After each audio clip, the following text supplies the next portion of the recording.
Hello everyone, welcome to all of you. Our resource person has joined. Very hearty welcome to our speaker, Dr. Sudhakar Tripathi sir. We are delighted to have your presence in our STC. Thank you for providing your valuable time for this STC. So I am going to introduce about you. Dr. Sudhakar Tripathi is presently Associate Professor and Head IT Department, RAC, Ambedkar Nagar. He has more than 16 years of academic experience. He had been Assistant Professor in CSC Department in IT program.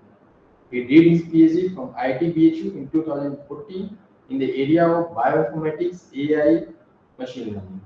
He has many publications in the journals of Bhagalpur. He has successfully supervised two PhD and currently four PhD scholars are enrolled under him. His area of interest are AI, machine learning, data analytics, bioinformatics, health informatics, and related application area. Welcome to you, sir. I would like to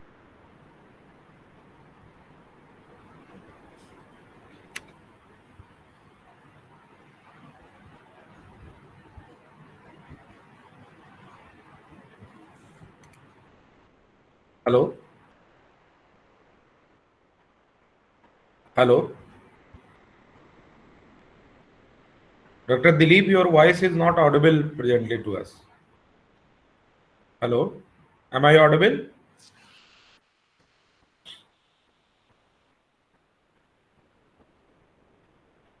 Am I audible? Yes sir, audible sir. हाँ, Yes, Dilip sir. जी आवाज नहीं आ रही थी आपकी. जी sir वो Thank you for network का. nice introduction. Thank you for nice introduction. Yes. As Dr. Dilip has told about me, and after the lecture, if any query will be from the participant side, we will certainly discuss. Before that, starting the lecture, Dr. Dilip, I want to certain information so that I can decide the trend of my lecture. The participants that are here have joined with us, mostly from which area they are? Sir, all are from AI ML only IoT because No. yeah, and AIML is actually not many are necessary. faculty sir, 29 are faculty and Yeah, majorly are having PhD degree. sure. Yes sir. I should reframe my question. They are from engineering field or from biology field, from exclusive medical field? Sir, engineering field. Okay. Yes. And what have been covered in first three lectures? They have emphasis on IoT, AI, ML applications. Means in the area of bioinformatics, biomedical, they have discussed. Okay. So if all the faculty members are having their good connectivity, just for 1 minute, I will ask to on all of you to your camera. If your connectivity is good, I will request all the participants to on your camera, please. If it is possible, if connectivity is good.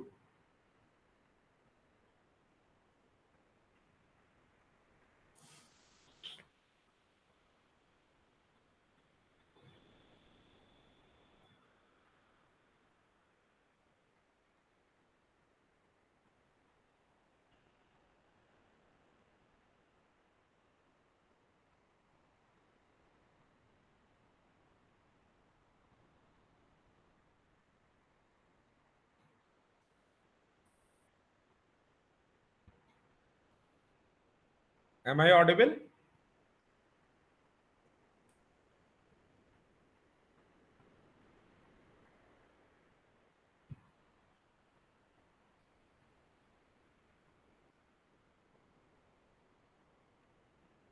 Am I audible? Yes sir, audible.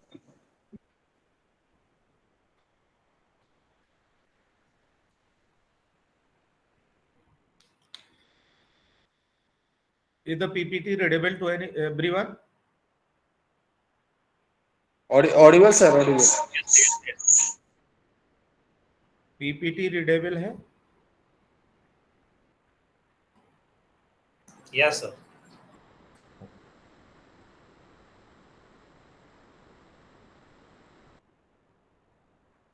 So I had requested to participants who are having good connectivity, just open your camera for 1 minute if it is possible.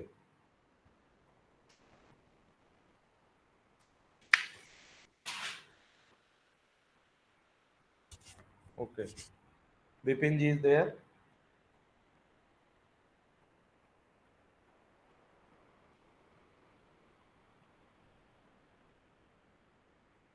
Okay, fine. Let's start with our talk.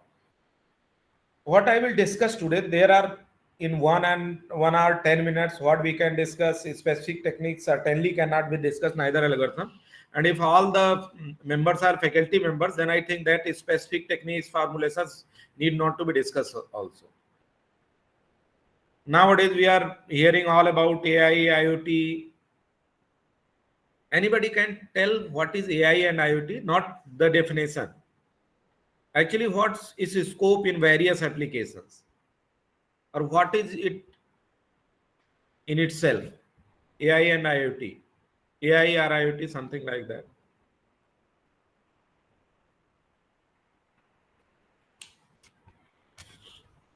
Basically, these are tools and techniques that facilitate certain applications to optimize or to improve their performances in various contexts and references. Maybe in terms of cost, in terms of time, in terms of predictability, in terms of reducing complexity, in terms of making it available, in terms of making it cheap, in terms of better predictions. Many aspects are there. AI fundamentally works at conceptual level, modeling level, or you can in the soft form. IoT in both forms, sensors, hardwares are there. There are modules that connect each other. Ultimately, IoT is being used to acquire data in form of sensors. They are being analyzed by some AI techniques or some traditional techniques, machine learning techniques. And thereafter, their effect is transmitted maybe through IoT itself, maybe through other hardware or software devices. What I will discuss today is AI, machine learning, some part are deep learning, and its scope in biomedical engineering. And what are the aspects in terms of applications of biomedical engineering, as well as the tools or techniques that we are using, what precautions or what areas we should think of before designing, modeling, implementing any of the techniques to solve any objective in this field, biomedical engineering. It would be good if any one of you can respond whenever I ask something, just to know the idea and go ahead if you are getting the points or not.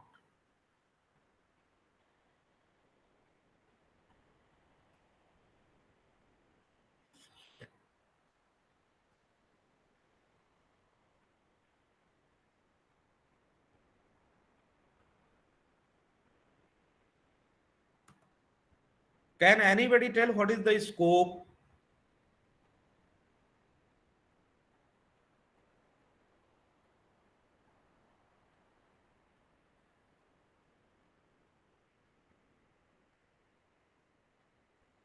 Need, application of these tools in biomedical engineering? Anyone? Scope means to what aspects it could be implemented. What is the need and applications? We all know biomedical engineering. What are various applications that there we can use these AI techniques to improve the performances or to optimize the system? Anyone?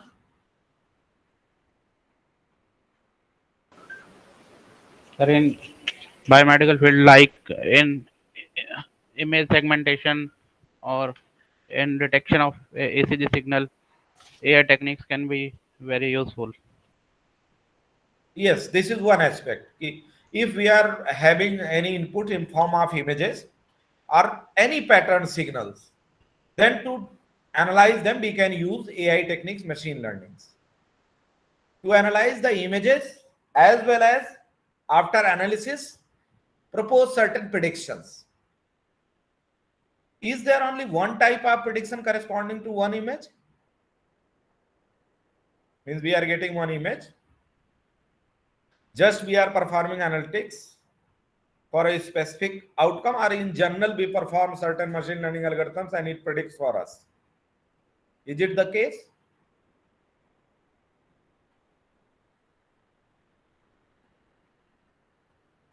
Am I audible? Yes, sir. Audible, sir. Audible. तो मैं जो प्रश्न पूछ रहा हूं आप लोगों से, the question I am asking, we are getting an image or signal or pattern. Okay, we all know that biomedical is restricted to this particular area, but it is not like that. We are getting an image.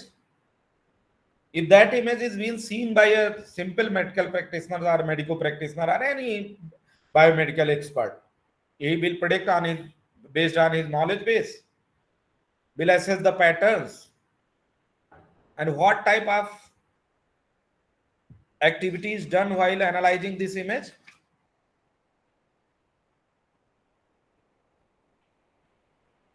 Pattern matching or segmentation,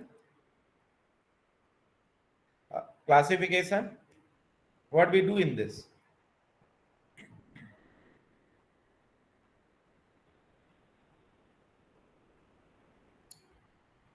There are two aspects. As Deepak ji said that we perform segmentation, enhancement, filtering, etc. All these comes under pre-processing. That means we are pre-processing our data in such a way so that the input is more and more clear to the analyzer. The analyzer may be a human, maybe a medical practitioner in person, or a tool. So that comes under data processing, pre-processing. Whatsoever images we are getting, what type of image it is, what is the quality of image, and then we pre-process it and then fetch to our human intelligence, that is medical practitioner or some expert in that domain, or to some machine. Then what that medical practitioner or machine is expected to do with that image?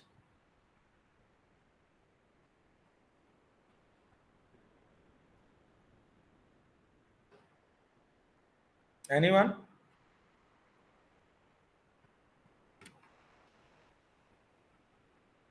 Let me did pre-processing on that image.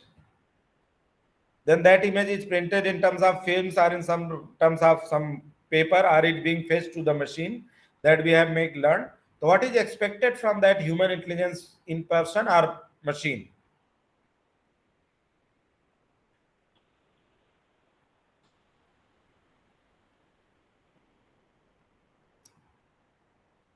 We expect that human intelligence or machine to analyze that image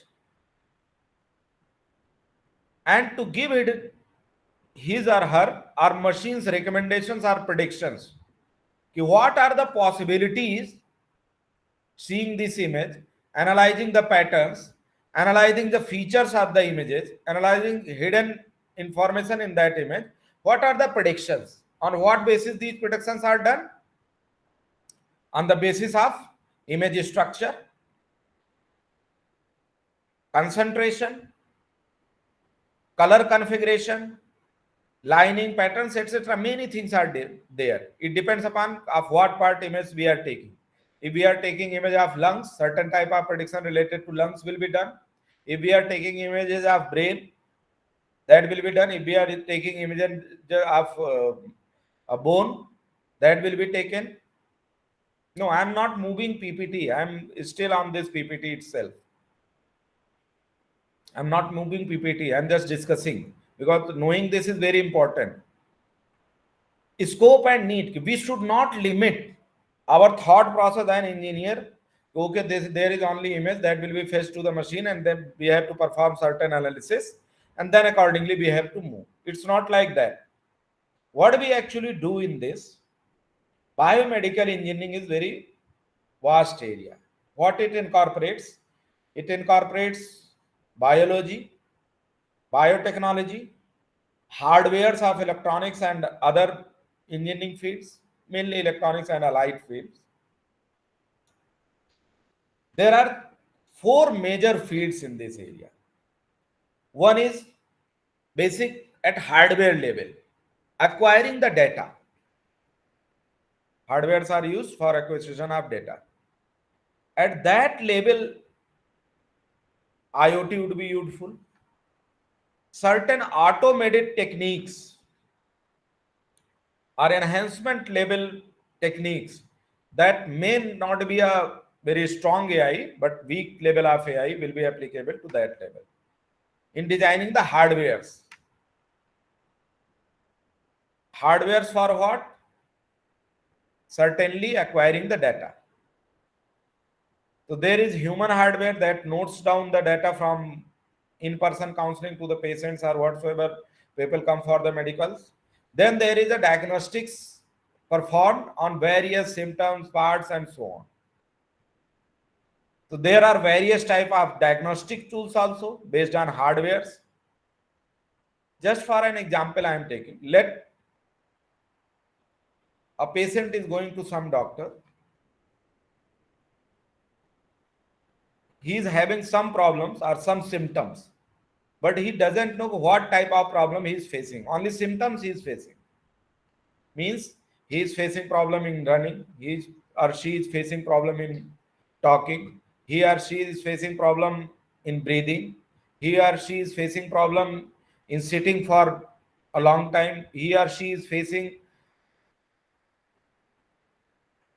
problem related to his movements, body movements, headache, fever, etc. He or she goes to a medical practitioner. Okay, I am having this problem. What does medical practitioner do? He certainly first have the counseling and interrogation in person, or because it's surveying or first level of diagnosis through interaction with the patient. You are okay, you are having this, and so on. So what is this data that he is recording?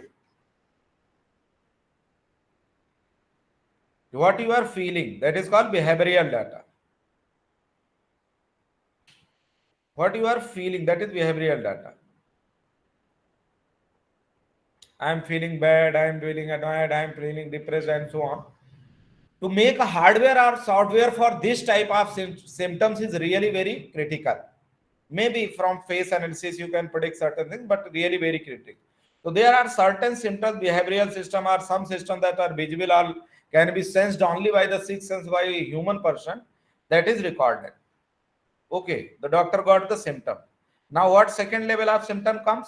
That he can diagnose on his small devices. Means what is temperature, what is pressure, what is BP, what is color of his skin, what is color of his eyes, what is the pulse rate, etc., etc. So that is secondary level using small devices. Now third level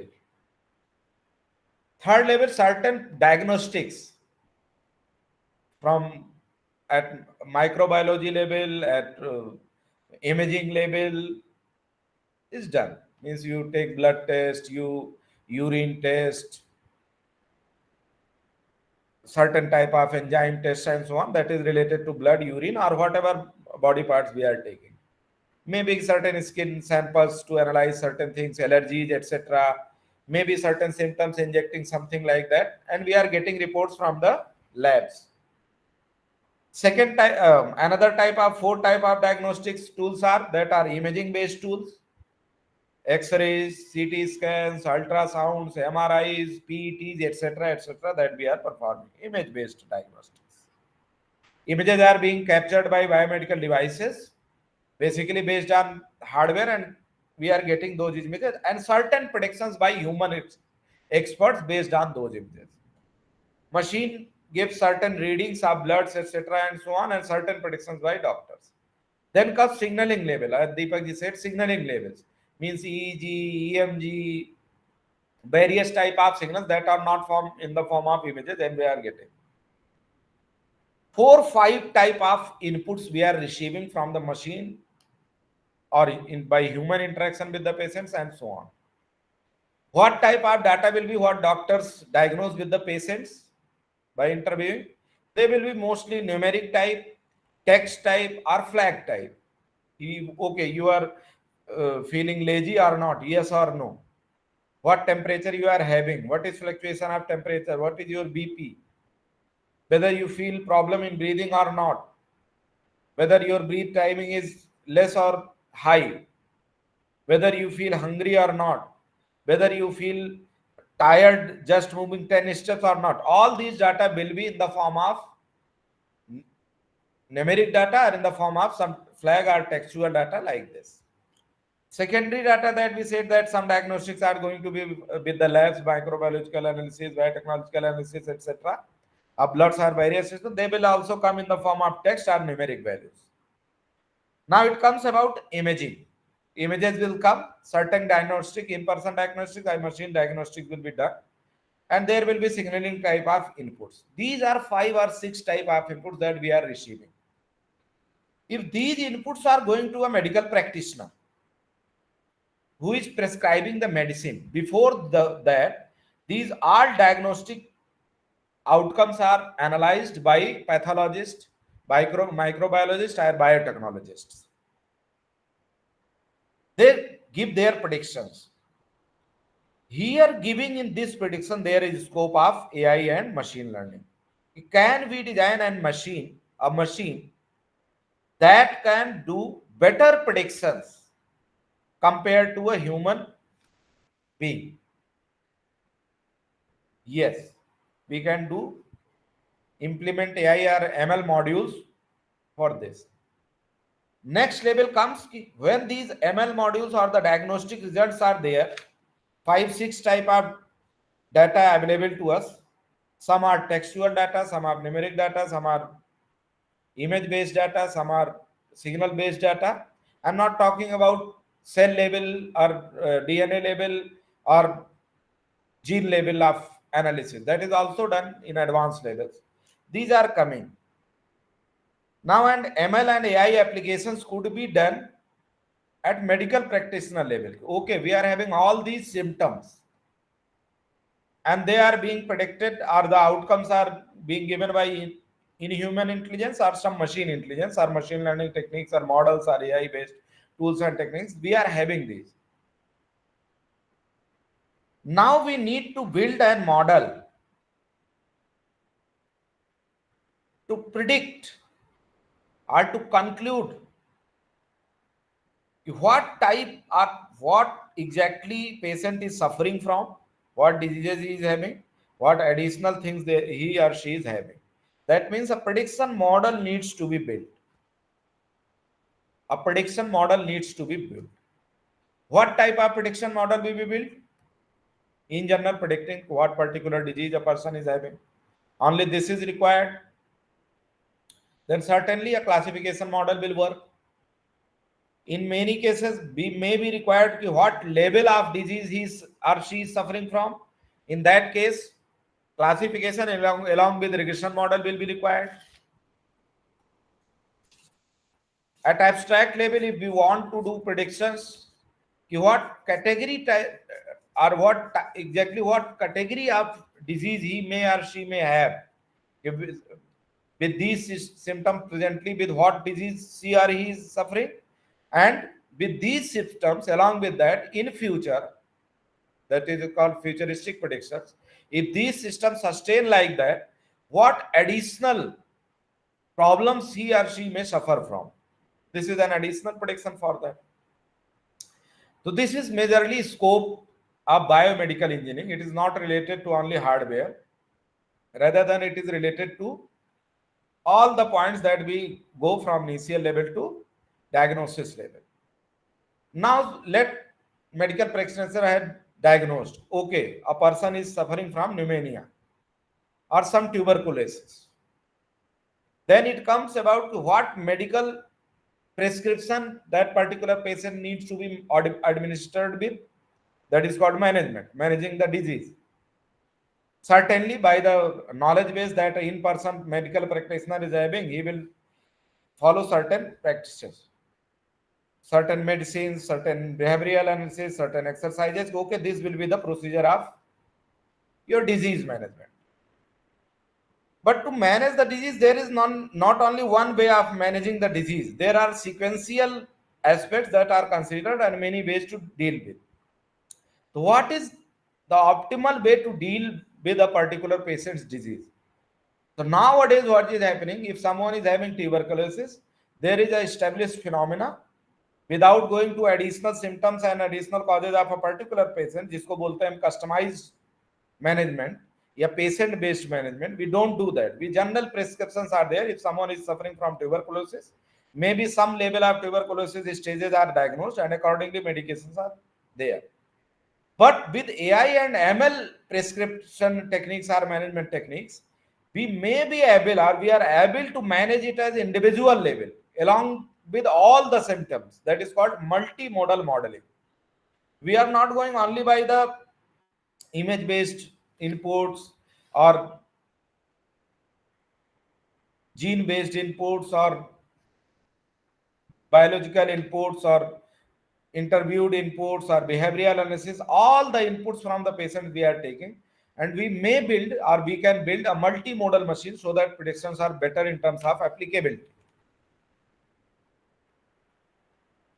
Applications. What are the major scopes of applications?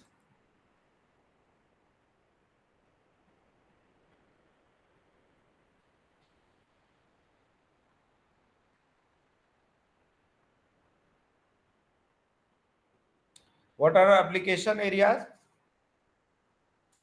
We may use AI and machine learning at basic biomedical research level, that it means automated experimentations and diagnosis, automated data collection, gene function adaptation, prediction, symbolic, and so on. But all these activities are done mostly at hardware level. Machine learning models and data analytics model needs little to bit to do with these. At second level, that is called translational research, means biomarker discovery, drug target prioritization, drug discovery, drug preparation, prediction of taxonomy, genetic variant, and mutations. Here, a critical role of machine learning and AI comes. We can design models for all these activities. Nowadays, for telemedicine and medical practitioner and to cater the needs of end users, we have an extensive scope of AI and ML based models for clinical practices, starting from disease diagnosis, then interpretation of patients' genomes, diseases, etc. What type of treatments are management for better optimal treatment so that it is going to cure the disease and least side effect this particular treatment analogy should have. Only curing disease is not a target. Along with that, one medical practitioner has to take care, whether it is in machine form or in human, whatever medical treatment is given to cure a particular type of disease or a particular disease, there should be least side effects so that other symptoms, short time or long time, may not arise in patient's body so that it is going to cause some other problem. Then automated surgery. It may be pre-planned automated surgery, means we are making a footprint and planning, and then we are implementing that footprint to some machine. And according to that footprint, its surgery is being performed. There are two types of automated surgery.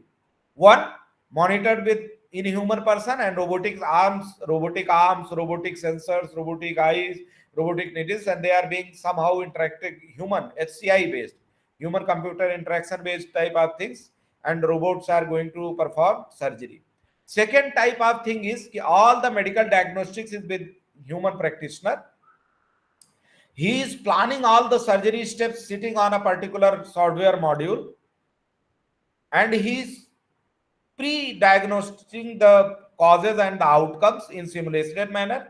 One that simulated uh, pseudo surgery is successful and its outcome is okay, then it is finally implemented to robotics, so that similar type of procedure is going to be catered for a particular patient, and then it goes like that. So that is a complex thing. HCI based surgery is nowadays very much popular.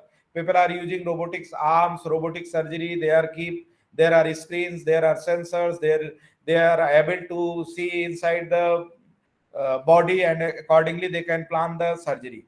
But an advanced level of surgery is that patients, let a tumor has to be operated in an stomach of an patient. One way is using a robotic arm.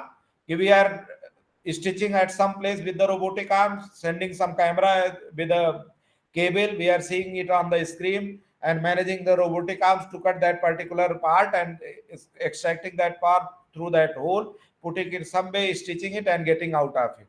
but HCI is required, means human intervention is required. Next level of automated surgery will be or maybe or in practice people are working on this. Okay, we are having images of the tumors. We may have the images of that stomach, size, shape, etc., blood level, and so on. Then we are going to make a pre-plan. We are building a simulation model. Okay, our robot should go at this particular plate, make a stitch or make a cut of 2 mm, 3 mm, or 5 mm as per required. What type of cut it should put? Then a cable should be inserted up to this level, then stitches and cutters should be inserted like this, then this type of cut 3 times should be performed, all these simulated, and that simulated virtual reality that we called it, that simulated pre-planned surgery is implemented through virtual reality, and it is diagnosed whether the plan that we have made for the surgery is actually working appropriately or not. Once it is okay, it can be fetched to that particular machine, and without any human interaction it can automatically perform the surgery. This is called fully automated surgery, in which planning is being done at medical practitioner level, but once planning is okay, its simulated model is agreed upon by the patient, by the doctors, medical practitioners, anesthetists, etc., it is directly implemented to the patient and surgery is being performed. Thereafter, secondary level of is patient monitoring. After the procedure has been done in the surgery or anything has been done, what is the next that we need to be performed at software level? What medicine has to be given at what time? What particular symptom has to be recorded, vital symptoms at what time? These all should be made automated. There may be devices directly connected to the body parts of the patient that can, through IoT and other hardwares, it could be recorded continuously. There may be some moving robotic type of devices required which can time to time analyze the vital symptoms. And they are fed to the machine. You have built a machine learning model and continuously it is showing you the improvement in the vital symptoms of the patient. This is what called automated patient monitoring using AI and ML. So these are the aspects related to scopes, application, and so on. And as an engineer, we should take care of all these things, or as an AI or ML practitioner, we should focus on these things. Now, AI scope and applications. To address that scope and application, where we need to implement AI and ML techniques so that it is the system is optimized. At what different level we need to implement AI tools or ML tools or data analytics tools and techniques so that the system's performance or efficiency is improved in better cost management or in better way.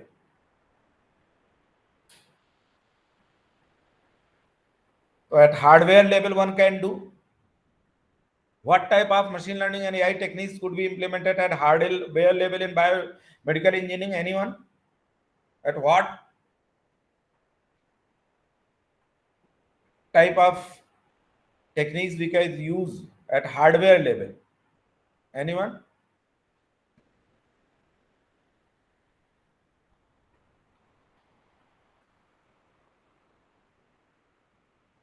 Certainly at hardware level, whether in acquiring the data from the patients or at hardware level in implementing certain procedures of medical practitioners or biomedical engineering through HCI based robotics or fully automated robotic system. In that hardware level, AI and ML techniques could be implemented. Then it comes about software level. The most of the techniques that yes, heartbeat, Satyajit has typed a heartbeat monitoring system. Certainly any hardware that is related to patients, at every level, hardware level, we can implement AI and machine techniques. Certainly they will not be exclusive hardware level, but enhancement of images are okay. At heart level, if we see that okay, a certain electronic machine is recording some signal, and hardware in itself is not capable of removing noises or enhancing that signals. So what AI and ML techniques could do, or pre-processing techniques, we can use enhancement techniques, we can use data pre-processing techniques, and thereafter extracting features directly from hardware level and printing it in form of reports or giving output in form of diagnostics result for certain way. At hardware level, we can do machine learning and AI tools.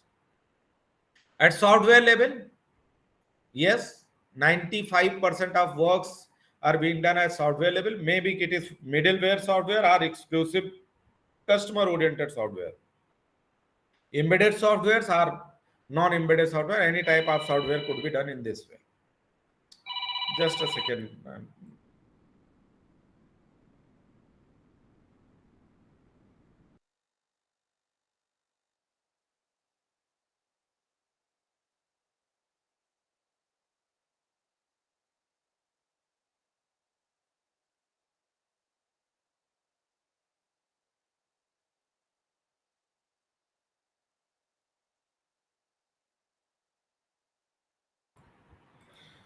Sorry, there was some very important call, so I received it.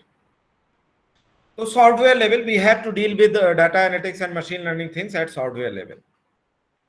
But fine, what we will actually do in the form of machine learning, data analytics and AI techniques, whether it is software level or hardware level, it comes from data.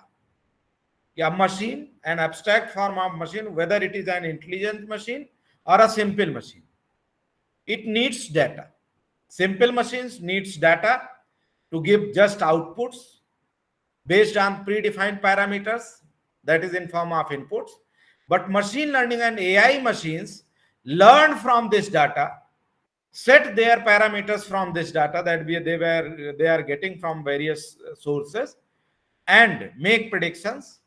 And if we think that this learning is sufficient enough so that this machine can be generalized at any level, we generalize it and we say it to be a learned machine.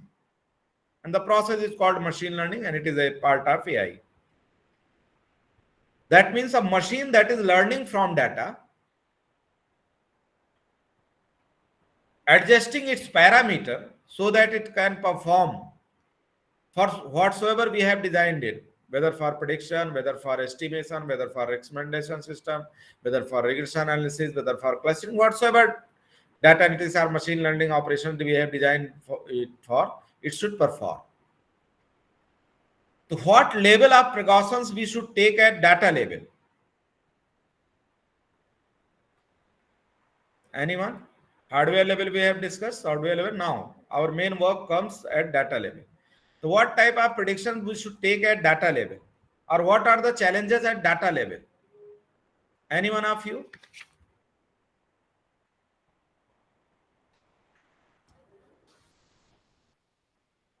What should be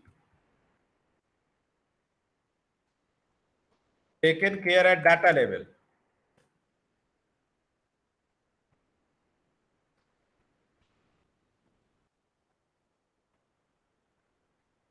Any one of you, please? And these are most important things that we need to take care. Anyone?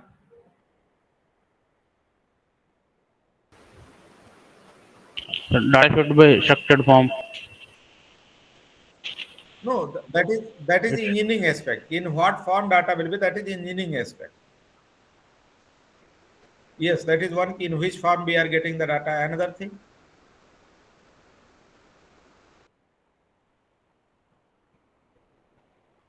Okay, there are almost 6 level of things: data discovery, data pre-processing, then model planning, building, then operationalization, generalization, and visualization. What do you think then in all these 6 or 7 steps, which one is the most critical and important thing on which all the further process depends in any machine learning technique? Anyone? The feature extraction. Okay, feature extraction. My question was what steps data processing, yeah, we call it data pre-processing, model planning, model building, operationalization, then visualization, etc. So what is the most crucial part of machine learning designing techniques? If we want to build a model or certain any techniques, or any tool or any model for any objective, what is the most crucial thing that we need to take care? Sir, I think data pre-processing. Yes, data It and takes its pre-processing. because it takes 70% of time for any data analyst or Sure, sure. business analyst to No, no. deal with. That is one thing that it takes time. Yes. Certainly, we should take care of data at highest priority. Why? Because in our definition, we said that in machine learning, we design a model that learns from data. And if we are saying that someone is learning from data itself, that means our data should be most appropriate one. Most appropriate. Getting my word? Our data should be most appropriate data. As much as appropriate data we will be having, we will be able to build a better model. Let we have an 100% efficient technique to decide what model we can build. Let we have a 100% foolproof machine what for model testing and so on. But if our data is not appropriate enough or sufficient or uniform or diversified, can we claim that we can build a machine learning model which will perform appropriately? No. That's why we should take care at data level. So what type of caring at data level should be done?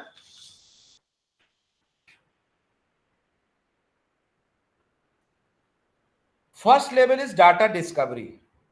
That is most important aspect.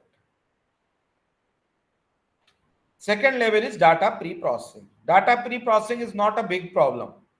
You all will be agreeing. Maybe its cost would be increasing, certain things are, but we can easily do it. There is no any innovative idea required for data pre-processing. There are established techniques, or we can innovate some techniques to perform data pre-processing. But data discovery is one of the most and crucial important step in any of machine learning building models or data analytics. Why?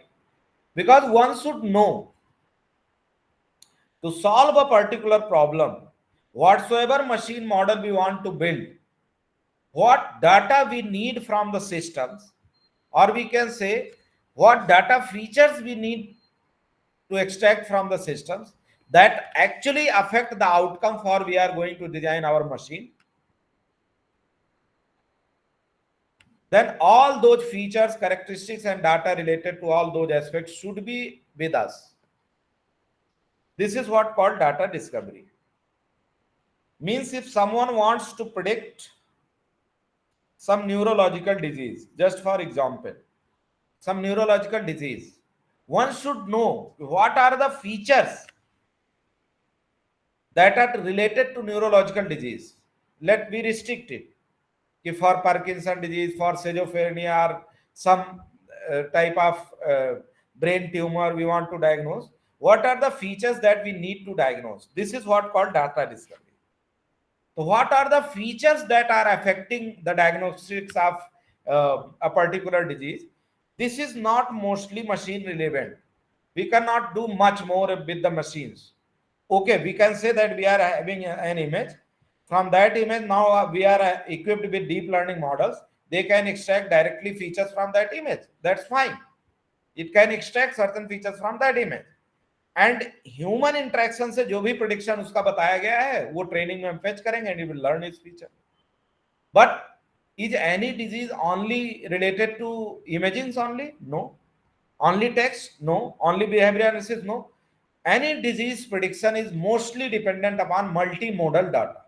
What is multimodal data? Means we need numeric type of data also, we need text type of data also, we need image type of data, signal type of data, maybe some genetic level of diagnostic data is also required in some form, text form, image form, or any other form. We need that multimodal data we are having. So we should take care and mostly at the data discovery level.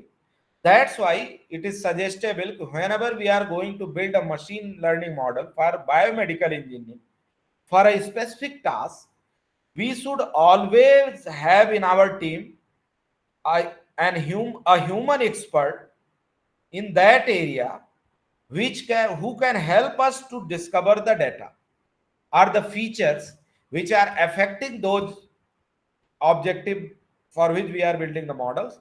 And once we are done, okay, the maybe the human practitioner don't know which feature affects is more and which feature affects is less, but we are having, okay, this is the feature, it is most important, this is the feature which least affects, this is the feature it is also going to be affected but it is having least effect.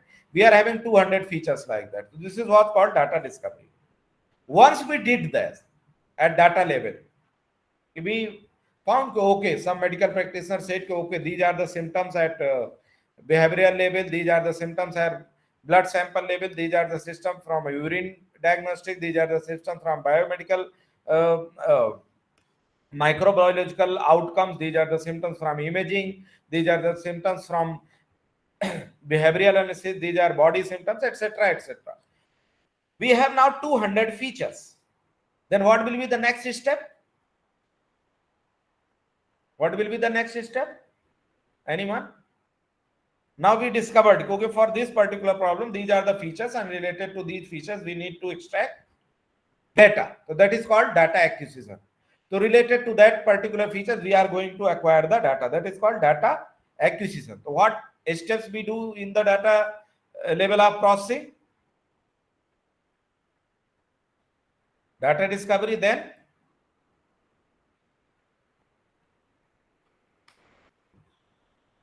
data discovery, and data acquisition.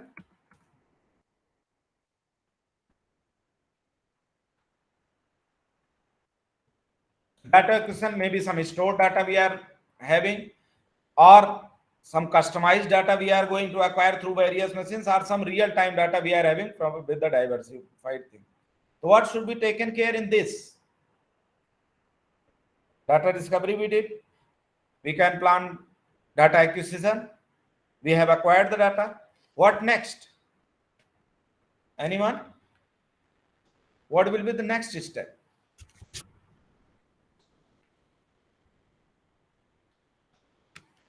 You acquired data, you have a sufficient amount of data related to the features that you have discovered while analyzing your system related to a particular problem. Now you have acquired the data. What is the next step? Yes, very good. Data pre-processing. Now at this level, we need to do data pre-processing with respect to different things. Image related data will be pre-processed in different way.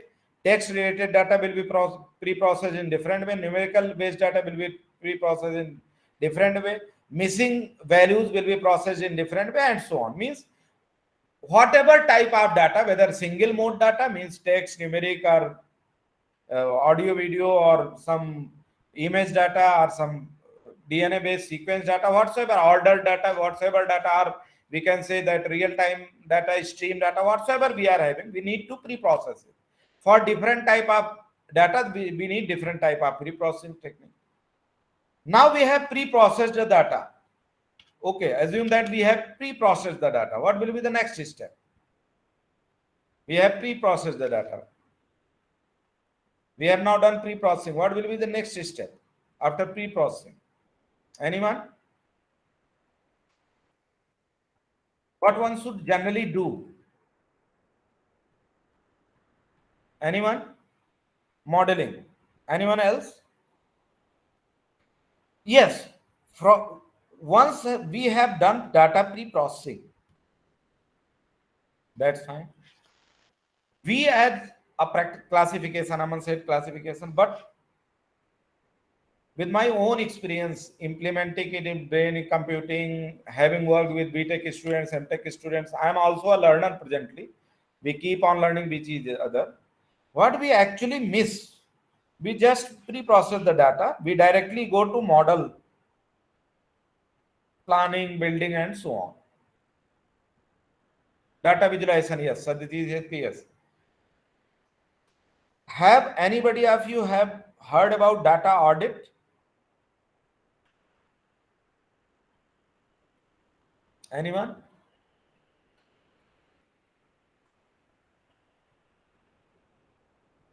Data audit?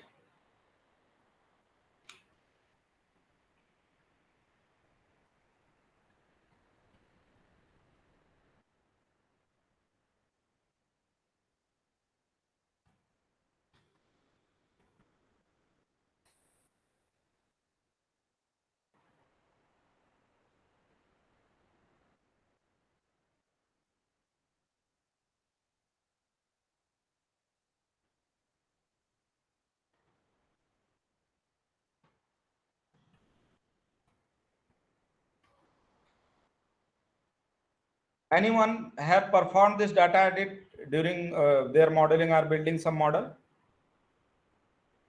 Any of the participants? Do you practice this particular step or not? What is data audit? Any participant? We have pre-processed the data. No doubt we can directly build a model, train it, then test it, validate it, and generalize it. But what will be the problem, consequences if we do directly that? One alternative is that, okay, we are having, if we don't pre-process the data, we can directly build a model. But what will be the problem? Our machine will not learn appropriately because the data will be noisy, will not be an appropriate data, etc., etc. After data pre-processing, we have pre-processed the data. What we should do? Yes, Aman is typing that we should check whether data is accurate and if accuracy or not. Accurate is fine, but what additional things we need to check in our data audit? Whether we are doing it manually in some brute force approach or with some automated tool. What additional things are required and why in data audit?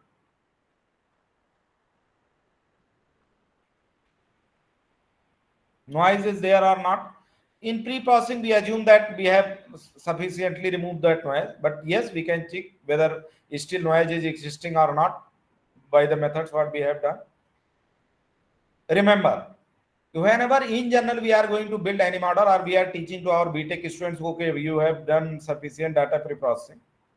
You have to first check whether your data is sufficient, data levels are balanced. Yes, very good. Balanced. One of the most important things, the data is balanced or not. First, you have to check whether your data is sufficient or not. Sufficiency means you have sufficient amount of data so that you can make a well-trained model. If you are not having sufficient amount of data, you cannot build a well-trained model. Second one is, in terms of quantity, if you are having sufficient amount of data, as Satyajit has typed in his message, please, if it is possible, you can unmute and spoke directly so that other audience are going to listen it. One of the most important thing is whether your data is balanced or not. That affects much more of your performance of or your biasing of your machine. Balance in what terms? Balance, that is can I speak, sir? Yes, Satyajit. Yes, sure. Data is balanced means if it's a classification problem, Yeah. and if you have, let's say, binary classification, Yeah. and in that case, we have to check if the levels are balanced or not. Let's say if we have a more levels from one class, then it will be imbalanced. Very good, very good.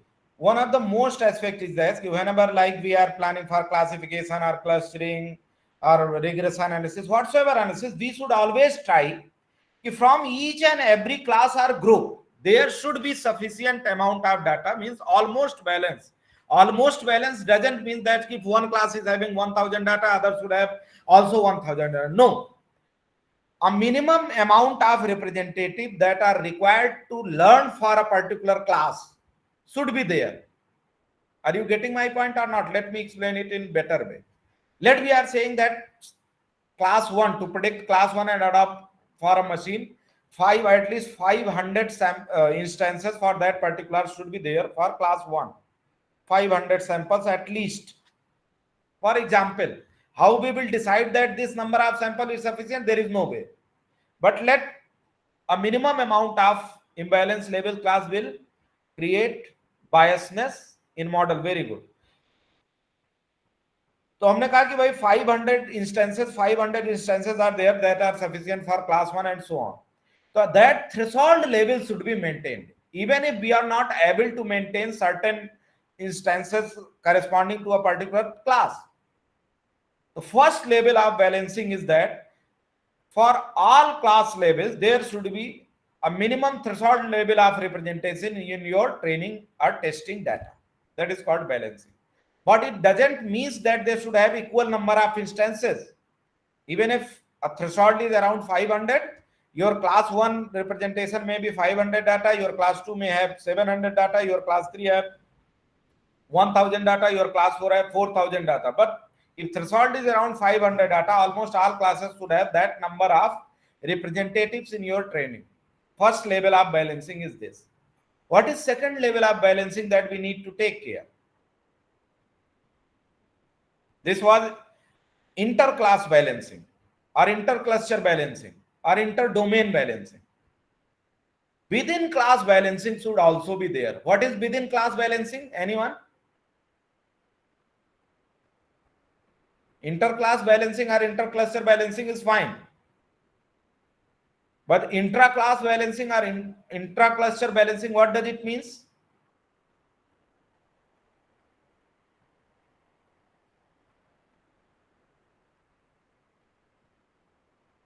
Then intra-class balancing and intra-feature intra-cluster or intra-group or intra-domain balancing means, let there are 10 features, class 1, class 2 and class 5 are dependent upon. There are 1000 data and 100 data instances belongs to class 1, means their training tag is class 1. Then what we should do or what we should check, whether corresponding to all features, whether we are having almost, I am not saying exactly, uniform distributed data or not. If we are not having uniformly distributed representations within the feature for a particular class, then also our machine model building will have certain limitations. For sure, even if you are using machine deep learning model, for sure it is going to have. Then whether we need to put that much effort of data audit in building our model or not, who will decide whether we should put this effort or not? How we will decide? Whether, because if we are additionally performing data audits, whether our data is sufficient enough, balanced enough or not, or someone said that noise has sufficiently removed or not, representation, uniform distribution of data is not there, all domains data representation is there, timeliness is there, means from all time domains, spatial uniformity should be there, all these aspects. Whether we need it to do or not, it depends upon what?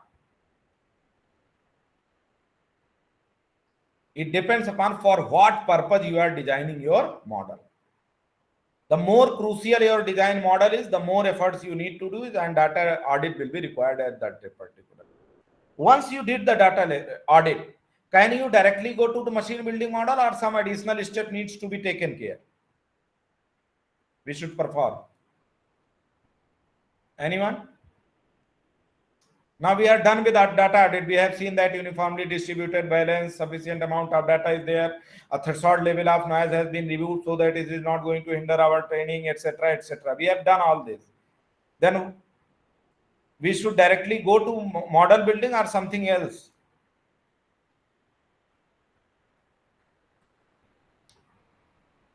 Anyone? Model building. Model building. Are there any other steps before building the model we can do? I think, sir, data visualization is just steps where we can also check how our data are distributed. If there are some data which are skewed, because we can't find it in some in data audit or something, but in data visualization we can check how our data, their shape and their distributions, That if they comes are under normally audit. distributed or not. Satyajit, that comes under audit with your exploratory data analysis. Yes, Shivyanshu Prakash is writing that exploratory data analysis. Yes, fine. Visualization, exploratory data analysis, all these comes in under data audit. Okay. Is there any additional steps we are done with all this? Certainly, as I said, from raw data you can directly build a model. Model will be built, a machine will be built, but it will not learn appropriately from your data. Why? Because your data in itself is not appropriate enough. Then after data analysis we are done, what we can additionally do? Have you heard about feature engineering? Yes, sir. In many cases, we need to perform feature engineering. In many cases, as madam said, we need not to perform feature engineering. We can directly go to the build the model. But whether we should go for feature engineering or not, who will decide it? And if we have to go for feature engineering, what we need to do? So subject expert will decide. Yes, so what I suggest to our BTech students, okay, fine. We have a privilege being a computer science engineer or there. We need not to build any prototype model. Even if we are performing feature engineering and not performing feature engineering. We are having code for a particular model. We are having our Excel sheet without feature engineering, and we are having our Excel sheet with feature engineering. We can test both the options. So what we should do and what we should not do, it totally depends upon what is our requirement, what is our how crucial our problem is, what resources we are having, what cost we can manage for that modeling. It is totally dependent upon that. But there is a step of feature engineering that is one of the most important step to plan to build a model and then actually building a model. Because feature engineering, let you are having 200 features. Importance of feature we can find out statistically. If number of features are too much, then certainly our model will suffer with complexity problems. Then we need to reduce number of features. What are various ways to reduce the number of features? And we have to take care. The most important features should always be there. The least important features should always be compromised. What are the features they are independent, means least correlated? What are the features that are correlated that we can map through principal component analysis or any other technique? Or what are the features that are linearly dependent or independent on each other? All these aspects come under feature engineering we need to perform, especially in biomedical engineering. Why it is required? Because in biomedical engineering, most of the predictions are not single model. No one was saying simple predictions could be done in simple model. Nobody, we would all agree that except deterministic type of disease prediction. Determine what are deterministic type of disease prediction? Let someone have an accident, got a fracture in his or her bone, and he is getting an X-ray. Medical practitioner is seeing the X-ray, what level of fracture or rupture have been done. Accordingly, he or she decides to cure it. There is no much alternatives. Yes, there may be alternatives along with bones, how much rupturing of the muscles have been done. This will come. Except those type of things, every type of predictions required multimodal analysis because they are costly enough. That's why at initial level, a person goes to a doctor. He or she said that I am having fever from last 3 days. There are certain symptoms. Doctor assumes that he or she would be having a viral fever and start prescribing like that. And after 3-4 days, again that patients come and he says that doctor, I have taken care 5 days full course of your whatever bio antibiotics you have prescribed, but still I am not getting relief. Then what doctor predicts? Okay, then another symptom is there may be some part infected. That's why it is not going to be removed because it would have been a viral fever. By my 5 days prescription of antibiotics, it would have been cured. But actually that person is having liver infection, severe liver infection. And at first go doctor doesn't go for severe liver infection. How one would come? Because we have to reduce the cost of diagnostics. A poor people come. But this is not the case with machine learning tools. Why we need this? This is one of the classical examples.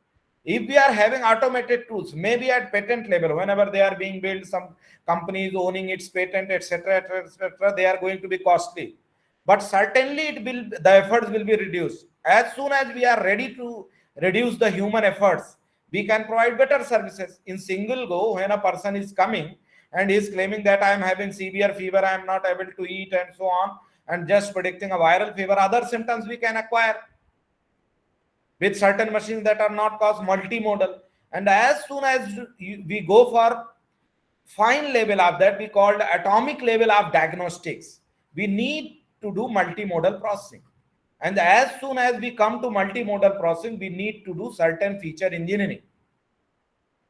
But it depends what type of, for if some let someone is building some machine model for brain area, then certainly we have to take care of each and everything. Whether it is physical form of surgery type of machine learning model we are building, whether some prescription or diagnostic, because a simple difference, error of 1-2% may cause other things to hinder. If we are building a machine learning model just for orthopedic type of diseases, then there may be a simplistic error tolerance may be increased. we have to take care for what type of things we are going to design and whether feature engineering is required or not. The next step is what? Anyone? What is the next step? And believe me, when I started practicing, before when I was discussing many places, lectures, so what I was doing, I was taking some classical examples, some diagnostics, just for this is diabetes, these are the features that we are taking. Okay, these are the classification models that we can implement. Then I realized that, okay, anybody can implement those models. If I have never heard about deep learning RNN model, I can contact to any my colleagues.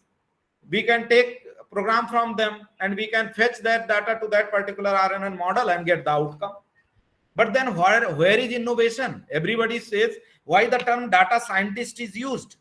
Why not data engineer? Data engineer term is used for hardware level specifically.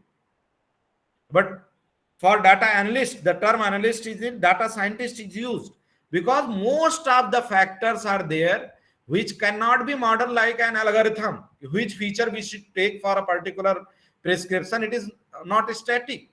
It is on knowledge or intelligence or evolution of a person. What type of feature engineering we should perform, it is not, there is a brute force approach. But brute force approach is very costly. Then you should be expert in this, what type of feature engineering, in what particular aspect you require for. If we need feature engineering, okay. If we don't need feature engineering, we will go directly to build a model. Now, before building a model, what is the most important thing that we need to take care? Anyone? For what purpose we do, I think all of us know.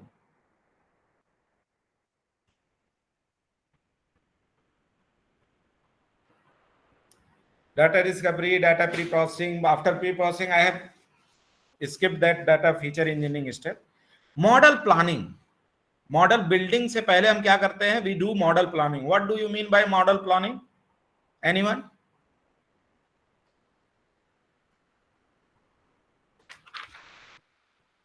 Anyone, please?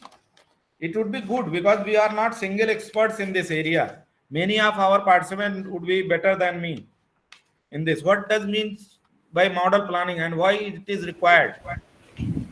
Sir, which model is best for our data?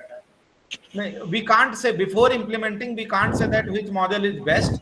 But yes, what type of model may be better compared to other models, that is called model planning. I agree with that. Which model will be best, we can't say just by planning. By implementing or building the model, we can only say ki, yes, and that is a best term we cannot use. Deepak ji, we should always avoid to use best term because there is no universal data set through which we train each and every model. Our model's performance depends upon what particular type of data we have used to train our model or build our model.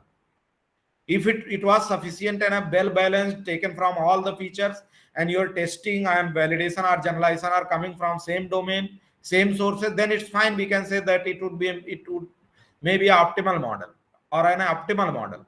But best model we cannot claim. Yes, existing model से किसी particular domain में हमारा model better perform करता है, that's fine. So what are our objective in model planning is कि what are different category of model or what type of models are tentatively that seems to perform better. But how we will decide that which particular model will perform better? One of the generic approach that I said, one can go for brute force approach. What is brute force approach? That in general we all do. Anyone can say in model planning, what is brute force approach?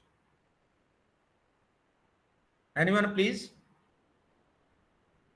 Wherein we need not to plan a model actually. Anyone?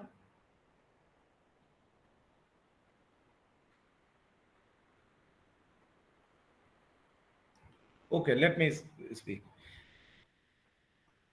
Brute force means whatsoever we are first we have to, in model planning, we have to decide whether we have to build a classification model, we have to build a clustering model, we have to build a regression model, we have to build an outlier model or composition of any of the models. What is our prime task in machine learning or data analytics, in biomedical engineering or in any application? Whatever we are talking now is only not applicable only biomedical engineering, but applicable to all. in biomedical engineering, because multimodal data input is required for predictions, that's why multimodal type of models we need. But in general, we can, in brute force approach, let we decided, okay, we have to go for classification. Brute force approach is whatsoever model we have listened so far, including statistical model, neural network based model, standalone model, support vector machine based model, whatsoever we know, we just implement on our data.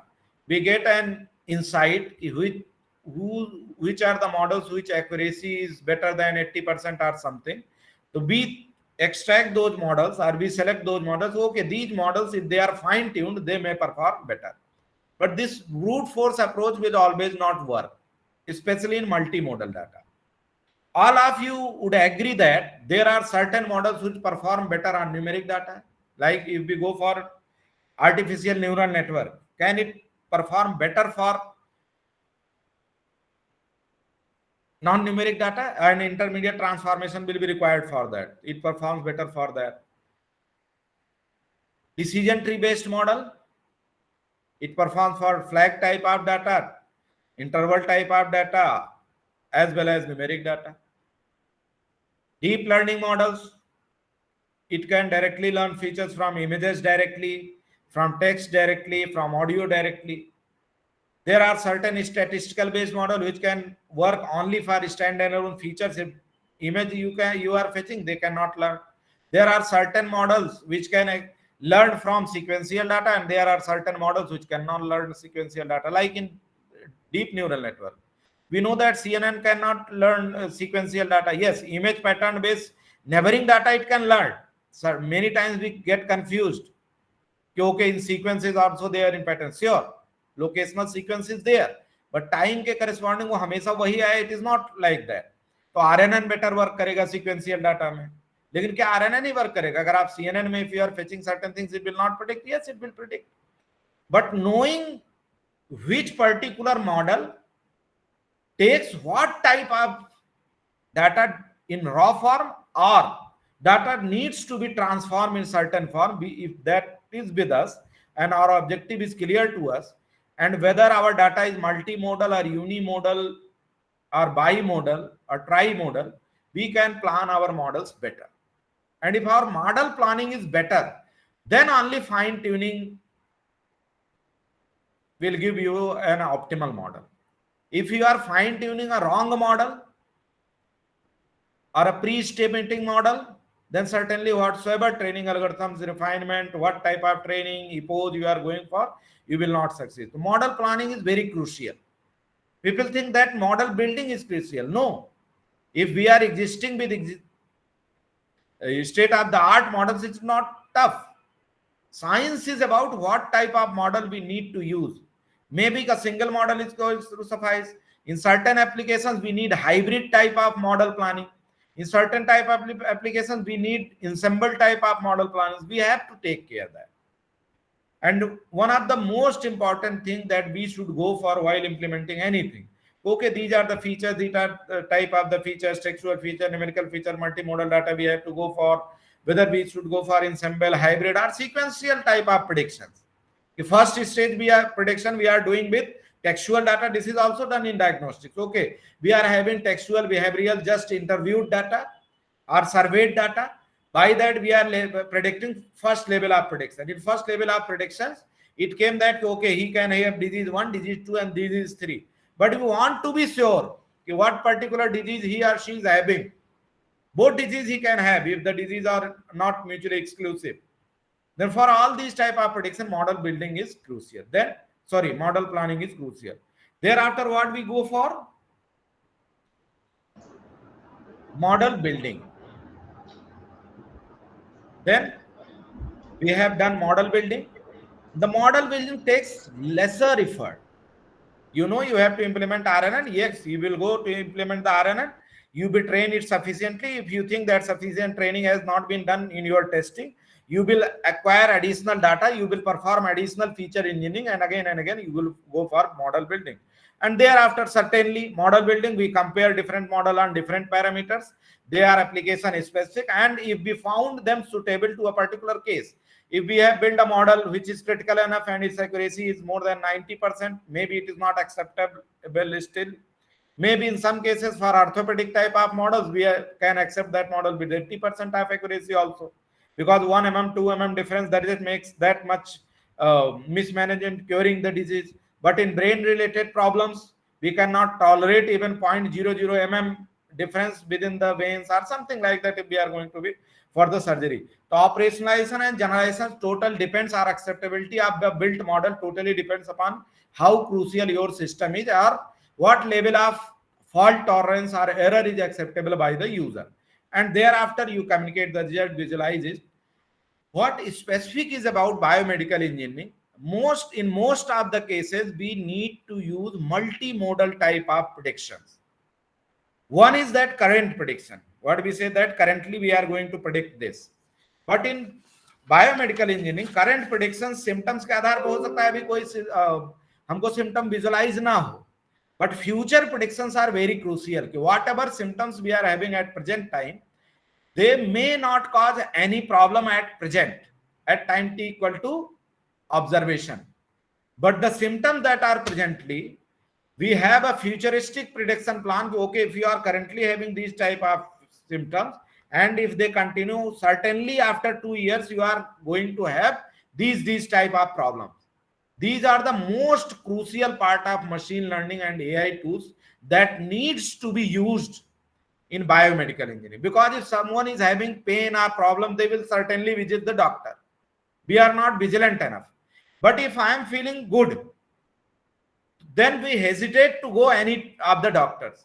But if we will be having certain machines which are cost effective, and cost effectiveness can only be incorporated by machine learning models or AI based models for disease prediction and management, so that if I am sitting in my home, I have got certain age of 40, I think that okay, at 40 stage I should go for a medical checkup. That awareness is due to lack.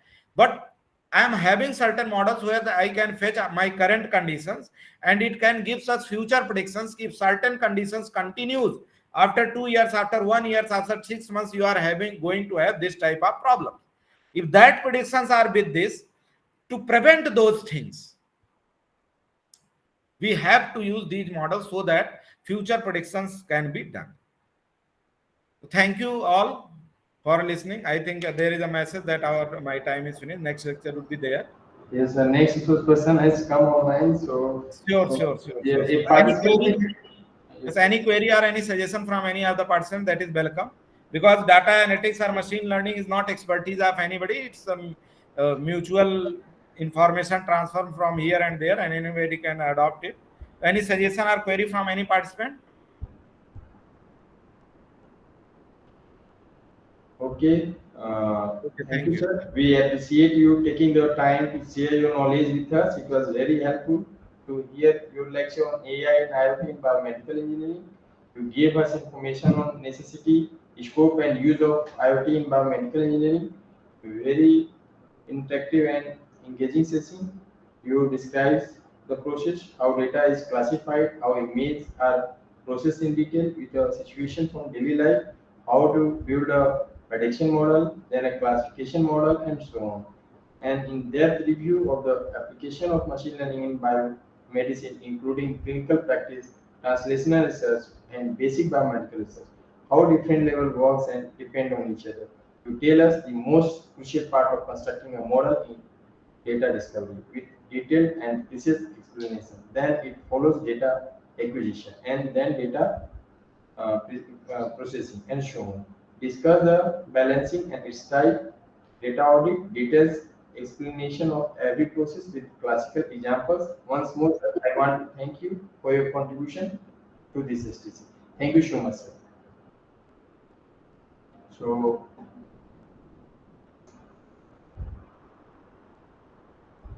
our madam has come online.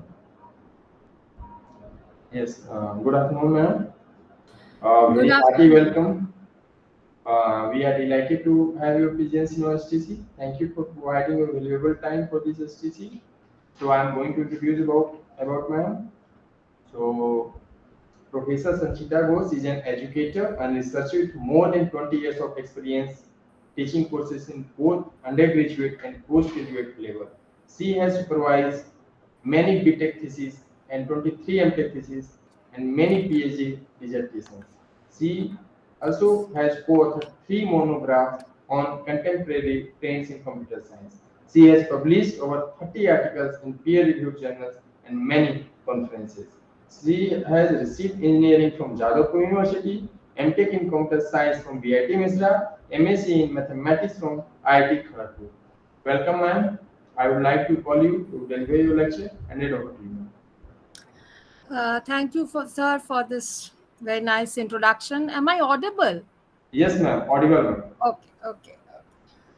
So I welcome you all to listen to my whatever I need to say. Since it is offline, I can't see anyone's face. So just bear with me. I know you have finished your lunch, and so I hope I will not make you sleep. So I'll just start. Actually, I got inside the link a little beforehand, and I was listening to the earlier professor who was giving a lecture, and I saw that he was talking about model and all. So it might be a little bit overlapping. So what I'm going to talk today is about data and how it is used in artificial intelligence. Okay. So when I go into data and artificial intelligence, let's start reverse. Let's start with artificial intelligence and then go to data. And this is a universal disclaimer, not to burden up my slides. I have just given it. I have a reference. If anyone needs, I can provide it afterwards. Okay. So I don't know whether you have seen this movie or not, Artificial Intelligence. It was long back, and I'll just want to start with this talk about this movie. This movie is a very fascinating movie. Before artificial intelligence as such was such a hype, they came up with this movie where two childless individuals, a couple, childless couple, wanted to have a child. So they went, this is a sci-fi movie, as you can understand. They went to some agency who provide them with a cyborg humanoid enabled with artificial intelligence, and the parents loved the child very much, but then they got to conceive and had their own child. When the human child appeared, the humanoid actually got less attention. So the humanoid, as he was artificial intelligence, he got to have this essence of neglect.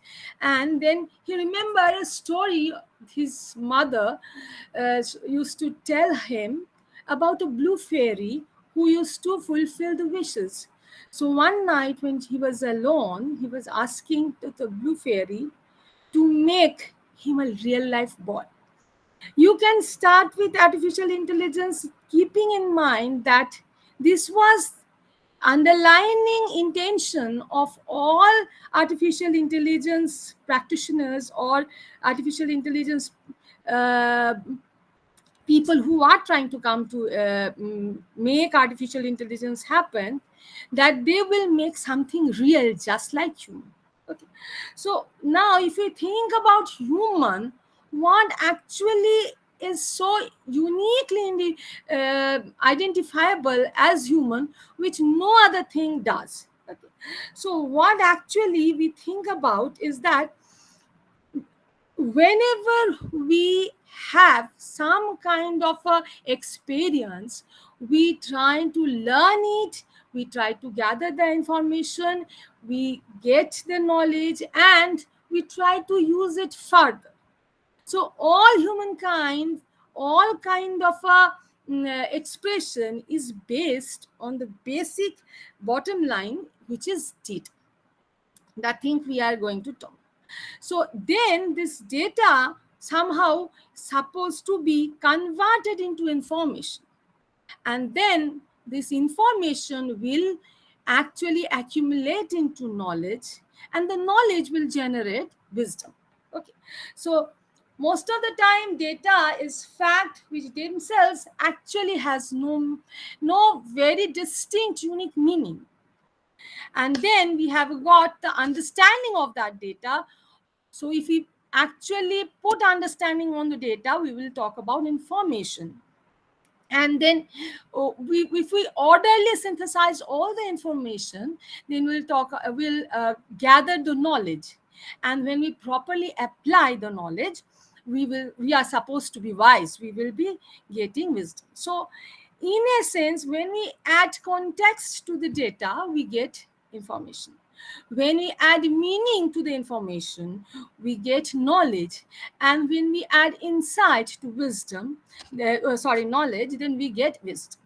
So this is how an artificial intelligence is supposed to evolve: taking up data, processing it to information, putting meaning onto it, and then adding a foresight into this, so that it will be as wise as a human being.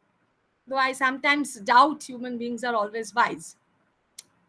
Okay. So this is a process in which artificial intelligence is supposed to be evolving. So just taking a naive example of what I am actually trying to say, I hope you can see the slides. So this is a kind of a geographical manifestation of a location. A fellow is driving. Okay. So when he's driving, he is in that corner of a block and he stops. Okay. So at that corner, he sees that he knows his path. That dotted line is his path. So he wishes to move through this path. So now at that corner, when he moves or when he bends, he sees that there is a red light. Okay. So where the red light is, 15 degrees south, 30 degrees east, there is a red light, which actually does not give you much of a thing about it. But if I say that the traffic light on the left turn has turned red, then it adds the context to that data, which says at 15 degrees south, 30 degrees east, there is a red light. Okay. Now, even if with that information, a person cannot do much if he do not have the knowledge of traffic movement and all. So the traffic light on the way of the car has been turned red. That means he needs to stop. Okay. So the wisdom will be he should better slow down the car. So this is how, in a very unconscious way, we actually go on processing the data to wisdom, which we do not most of the time think we are doing. Okay. So keeping this thing in mind, let's hop into the data. Okay, so data, as per Cambridge Dictionary, is defined as facts, numbers, collections to be examined, then considerations or decision makings and all, and digital data that we are interested in when we go for actually doing any kind of a data process. Manually, we rarely do anything these days. Okay, so digital data is manifestation of such data in zeros and ones. We all know these things. Okay. So there are different types of data, qualitative and quantitative, if you actually define them. So qualitative, which actually tells about the quality of the data, whereas quantitative, which you can actually count and have kind of a mathematical operation on them. Okay. So then qualitative data, we can also again divide broadly in structured, unstructured, and semi-structured data. So structured data is the data that is created using predefined schemes or predefined formats. That means a typically organized or data in previously known or previously decided upon way of organizing them. Whereas unstructured data is just stub of data you just put in. You don't have as such any structure or predefined manner of organization. Whereas semi-supervised is a kind of a both. It's like having both parts together. So it is a form of structured data that does not obey any fixed kind of format or data model. But nonetheless, it contains tags or other marks or markers to separate different element of data, so that we can understand that, okay, this is one part of the data and this is another part of the data. This bifurcation is understandable, but we don't know exactly where the first bifurcation starts and the second first bifurcation ends and the second starts. So it's a kind of a having the both but not having anything very concrete. Now, just hold on. Now, structured data can be of two types: nominal data and an ordinal data. Nominal means nomen, that means it has name. So the nominal data is labeled or named data. So if you have a nominal data, that means you have every data point put into some name or some label. Okay, you divide the whole data set into some smaller groups with a group name tagged into them. Data does not measure or evaluate. In this case, it is just assigned to this group. So group 1 is, if you want to have a data of group 1 and group 2, you cannot add it. You cannot actually evaluate as such, but you can actually classify them, or you can actually take an account that this is different from that. The groups are unique and have actually no common elements in nominal case. The order of the data collected can't be established using nominal data. Thus, if you change the order of the data, is the significance of the data. That means you are not telling that if the data is belonging to class 1, it has a higher importance or higher class than it is belonging to class n. It does not work like that. Let's take a small example. Suppose I have 4 different groups: blue, red, green, orange. Or I have 2 different groups, female, male. Okay. So when I am just writing blue, green, red, orange, it has no order whatsoever. So this table where I am actually accumulating this data, you can see that age, color preference, and sex. Okay. So 12 age, color preference red, female, and 55 age, color preference blue, female. Okay, they actually are not in any kind of order. It's just, it is. You cannot say that 12 age comes first and 55 age comes last in this specific way of representation. Okay. Now, suppose I want to make them in order. Rather than giving them big names, I represent them in numbers. So if I number blue as 1, red as 2, green as 3, orange as 4, and female I number as 1 and male as 0, then I can again get this one. I can again convert the previous table into the next table. But still, there is no mathematical calculation that can be done even after I have changed and now named them numerically rather than having their qualitative naming. Okay. So ordinal data is a categorical data, and it's a ordered category. That means there are now you can say, you can find out that one is nearer to something and one is far off to something. So ordinal data is distinguished from nominal data because they have a ranking. So yeah, if you say the data is ordinal in nature, you can actually say this comes after this, this comes after this. But the point is that you can actually not say how after. Okay. So let's take this example. Suppose you are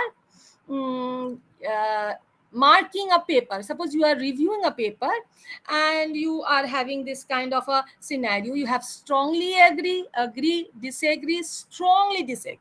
Okay, so you know that strongly agree and agree comes one after another. Agree to disagree, then disagree to strongly disagree. But can we ever actually find out what is the difference between strongly agree and agree and agree and disagree. Okay, I can say that if I am in the agree and then I have another one in the disagree, the difference is almost 180 degree, huge difference. But what's the difference between disagree and strongly disagree? Where do I start uh, being strongly disagreeing with something and stop being normally disagreeing with something? Okay. These things are ordinal, but it is very this distancing is not actually one mapping with the number system. That means they are not equidistant, but they are in a certain order. That's why the data is ordinal. Now in quantitative, you have got a discrete data set. Discrete only takes certain number of values, countably finite. Whereas, oh sorry, just hold on a second. Okay. Whereas if you have taken a continuous data set, is infinite. You can have a huge number of data and you cannot count them as such. Okay. So discrete is if you are throwing a dice, the number of the side that comes on the top is discrete data set.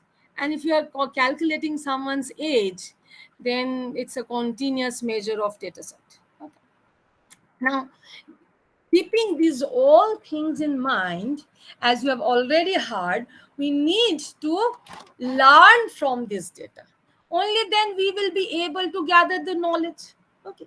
So learning from data is a real difficult issue while we are considering the artificial intelligence. There are so many ways we actually learn and use that data set. So as our background knowledge to take a call, that it becomes very difficult to how to say, to take out a single way of learning if we do not actually understand how the things are learned. Okay. So now we will talk about fitting a data in a model. So fitting a data in a model is in a sense learning the data, learning the situation getting from the data and representing it through some kind of a model. So it is kind of an acquisition, not only acquisition, a manifestation of knowledge. Models can be actually considered as acquisition and manifestation of knowledge in artificial intelligence. Okay. So learning have different definitions provided by different people. Okay. So some of the very well-known definitions are act of experience, knowledge or skill acquired by instruction or study, modification of behavioral tendency by experience. Okay. That means exposure to the certain conditions lets you behave in a certain way. So act of experience is various. We see, we hear, we taste, we touch, and we smell. And all these acts of experience, as we do in the human beings, are being mimicked in artificial intelligence to actually use it as a learning procedure. Okay. Then you have got instructions or study.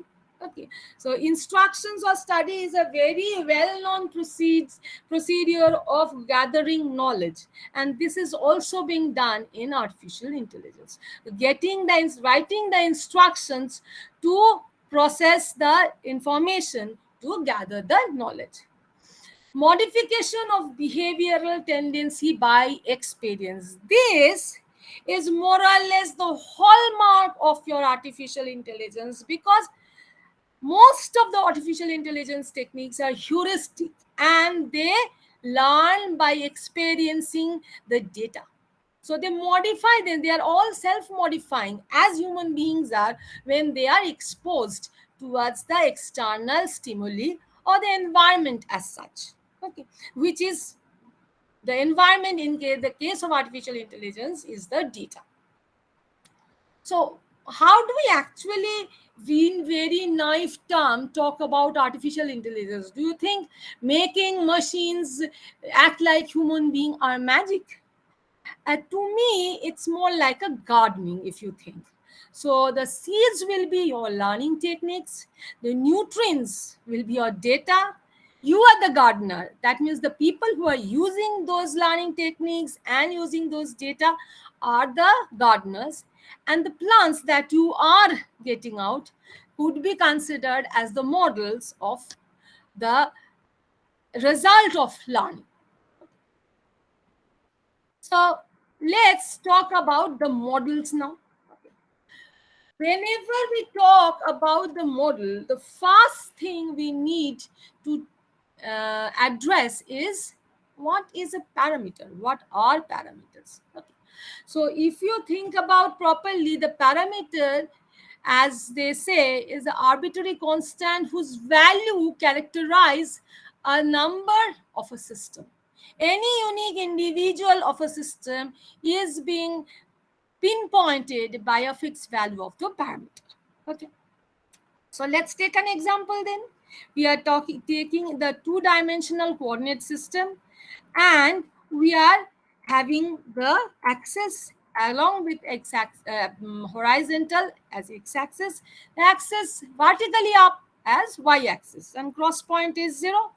Now let us consider a straight line, a equation of a straight line. We all know the equation of the straight line is y equal to mx plus c, the generalized equation from our school days.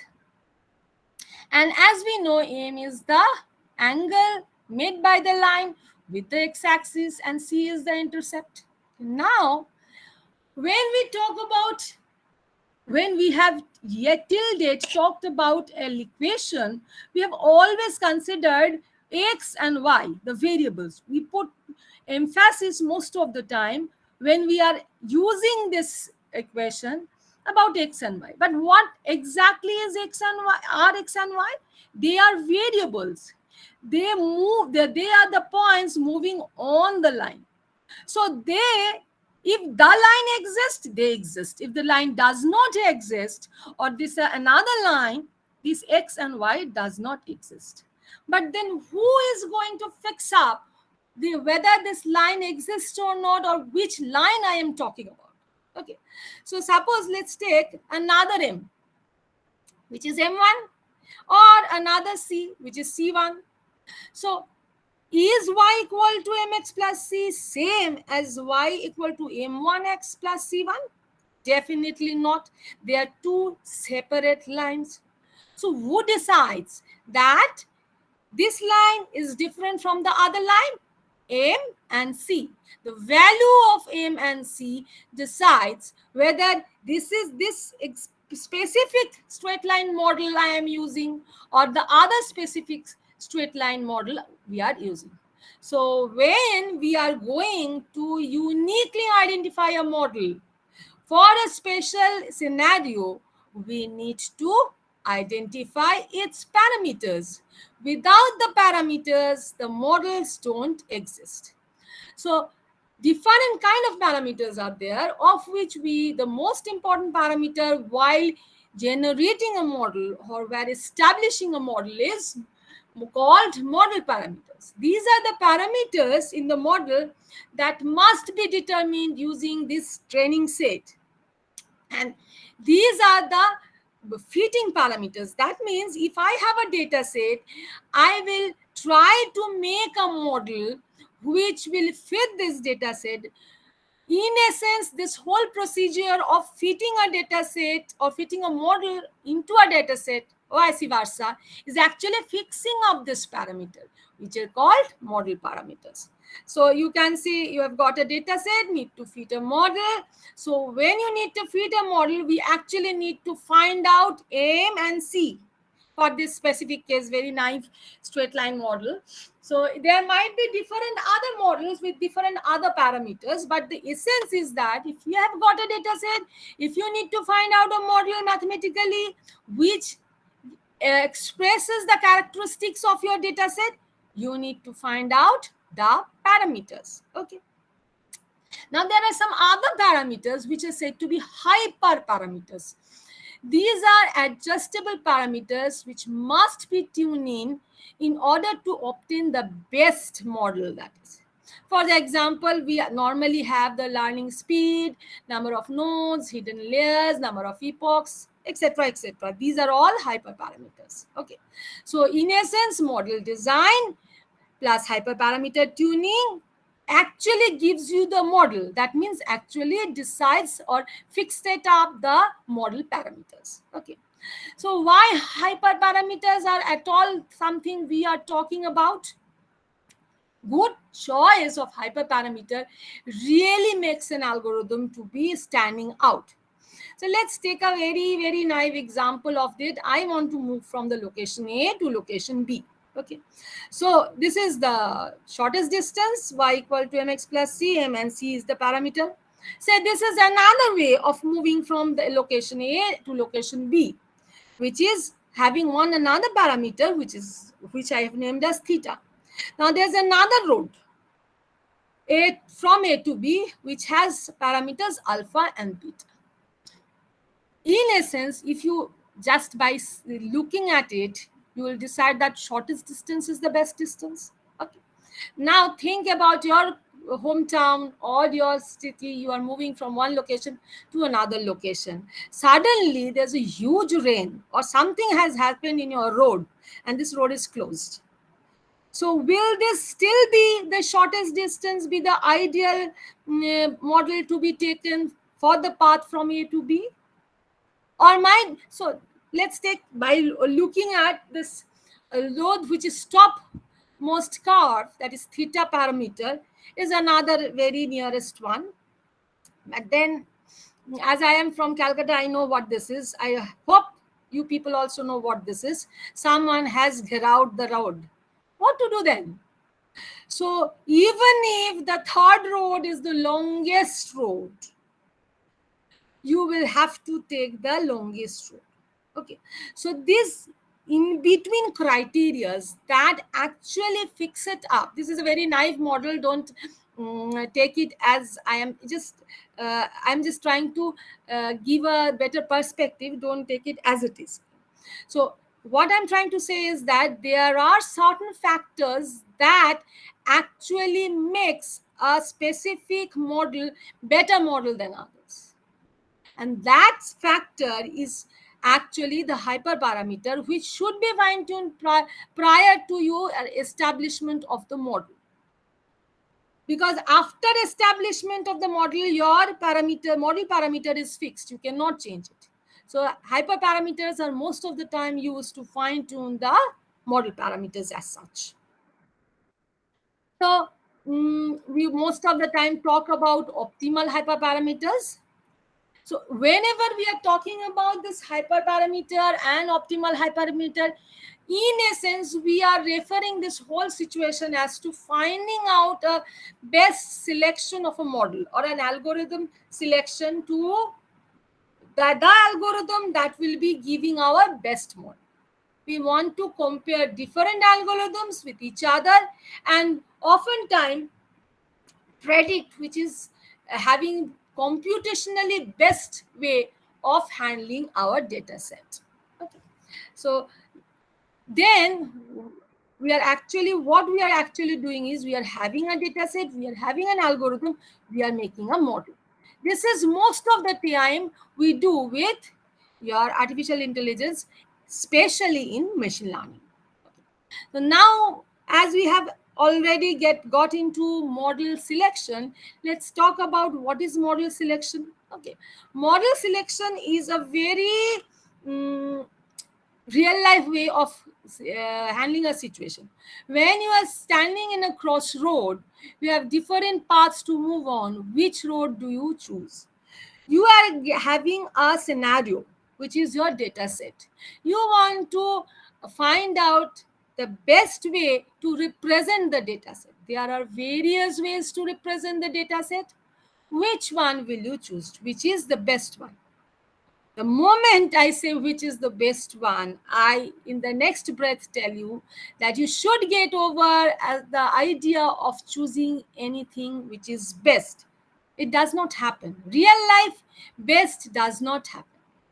So all models, since their data have noise, different kind of sampling noises, then incompleteness, then other limitations depending on the model type, constraints. Okay, therefore finding the perfect model is not most of the time feasible. So instead what we search as we go on is a good enough model. Okay, life is not perfect, but it should be good enough. So what do we think we should do when we are choosing a model? It should be good enough model. So now need to know what is a good enough model. A model that meets the requirement and constraints of all the stakeholders. A model that is sufficiently skillful given the time and resource available. Most of the time you do not have, at least in our country, we do not have infinite amount of resources or time to come up with something. We are in a very stringy situation most of the time.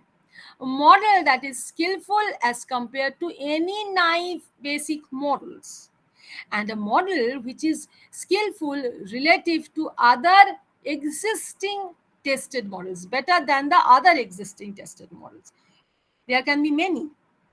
A model that is skillful relative to the state of art. If you can come up with such a model, you have got a good enough model. So whenever you are trying and you are literally struggling to find out a best model for your data to work on, don't panic about whether it is the best or not. Please search for something which is good enough. So next, we must consider whether it is sufficient or not. So model selection requires sufficient enough data. This is another one. What is data? As we have discussed already, data is the manifestation of the scenario. Okay, so if we do not have sufficient data, how are we going to find out the best way of modeling them? So sufficient data is a must, but then sufficient data in this age it can be varied from a few thousand terabytes to a huge amount of data. Okay, so depending on the complexity of the problem, we need to find out what is the sufficient amount of data you need to have to construct that model. Okay. Now we want to go to the other things, which is called, how do we now take this data and train and use some kind of a training procedure to actually get the model? So there are different ways of doing this. Okay. Most of the time, if we have a data set, we break the data set into different sets: training set, testing set, validation set, so that we can train and test and see how the model that I have chosen is performing on my existing data set. So there are two main class of techniques which we do. One is a probabilistic measure, choosing a model via in-sampling error and its complexity, and resampling method, choosing a model via estimated out of sample error. Okay, we will come to these things. Now you think about a data set. This is my whole data set. The data points which are represented by green are the data points which I will be using for training the data. And after the training is done, we will be using the blue data set to test whether my training procedure is well enough. Okay. So suppose then, just hold on a second. So we are trying to fit a model into this data set, which will be our training data set. This is the model that I have found. You can see that not all the points of the data set are typically on the exactly on the model. It is a heuristic model, you understand. So there will be a little bit shift in here and there. But there is one data which is totally outside my data set. So this data is actually an erroneous data while trying to fit this data set into this model. This kind of a data which does not fit the model at the time of training, however good you train, is called the in-sample error. So this is the in-sample error. After this, I go on testing whether the data set is, now I throw off the green points and I take out the blue points and see whether the blue points are satisfying my model or not. So you can see there are 4 blue points, of which one is not satisfied. Okay, but the rest of them are satisfied. So there might exist a very few number of data points which will not satisfy the forecast or the test for the model to be proper. So those data sets which at the time of testing does not satisfy us are called the out of sample error that we discussed previously. Okay. So taking this this knowledge into account, let's get into how do we fit the data into the model. Okay. So now this fitting of data into the model is a sub part of your artificial intelligence, which is most of the time says to be machine learning. We couldn't fit a model onto training data and can't say that the model will work accurately for real life data. If you have a test data set and the model is running properly, you cannot say that it will run for unknown data. You have to check a model with respect to an unknown data set to verify whether the model is learning properly or not. Now, how do I get an unknown data? Should I go and to the roads and fetch unknown data? Normally, we don't do that. What we do is we take out the data and split the data into 2 parts. The bigger part we keep for training, and the smaller part, most of the time smaller part, we keep for testing. So if I train with the bigger part, I am not including any of the smaller part data while training. The test data remains as unknown data set for the model. So now if I test with the test data, which is unknown to the model, and still the model works perfectly, then I can tell that, okay, it is being somewhat tested into unknown data set and still is giving good performance. Okay. This process of splitting off of data and testing and training, this whole method is called cross-validation technique. What is a cross-validation technique?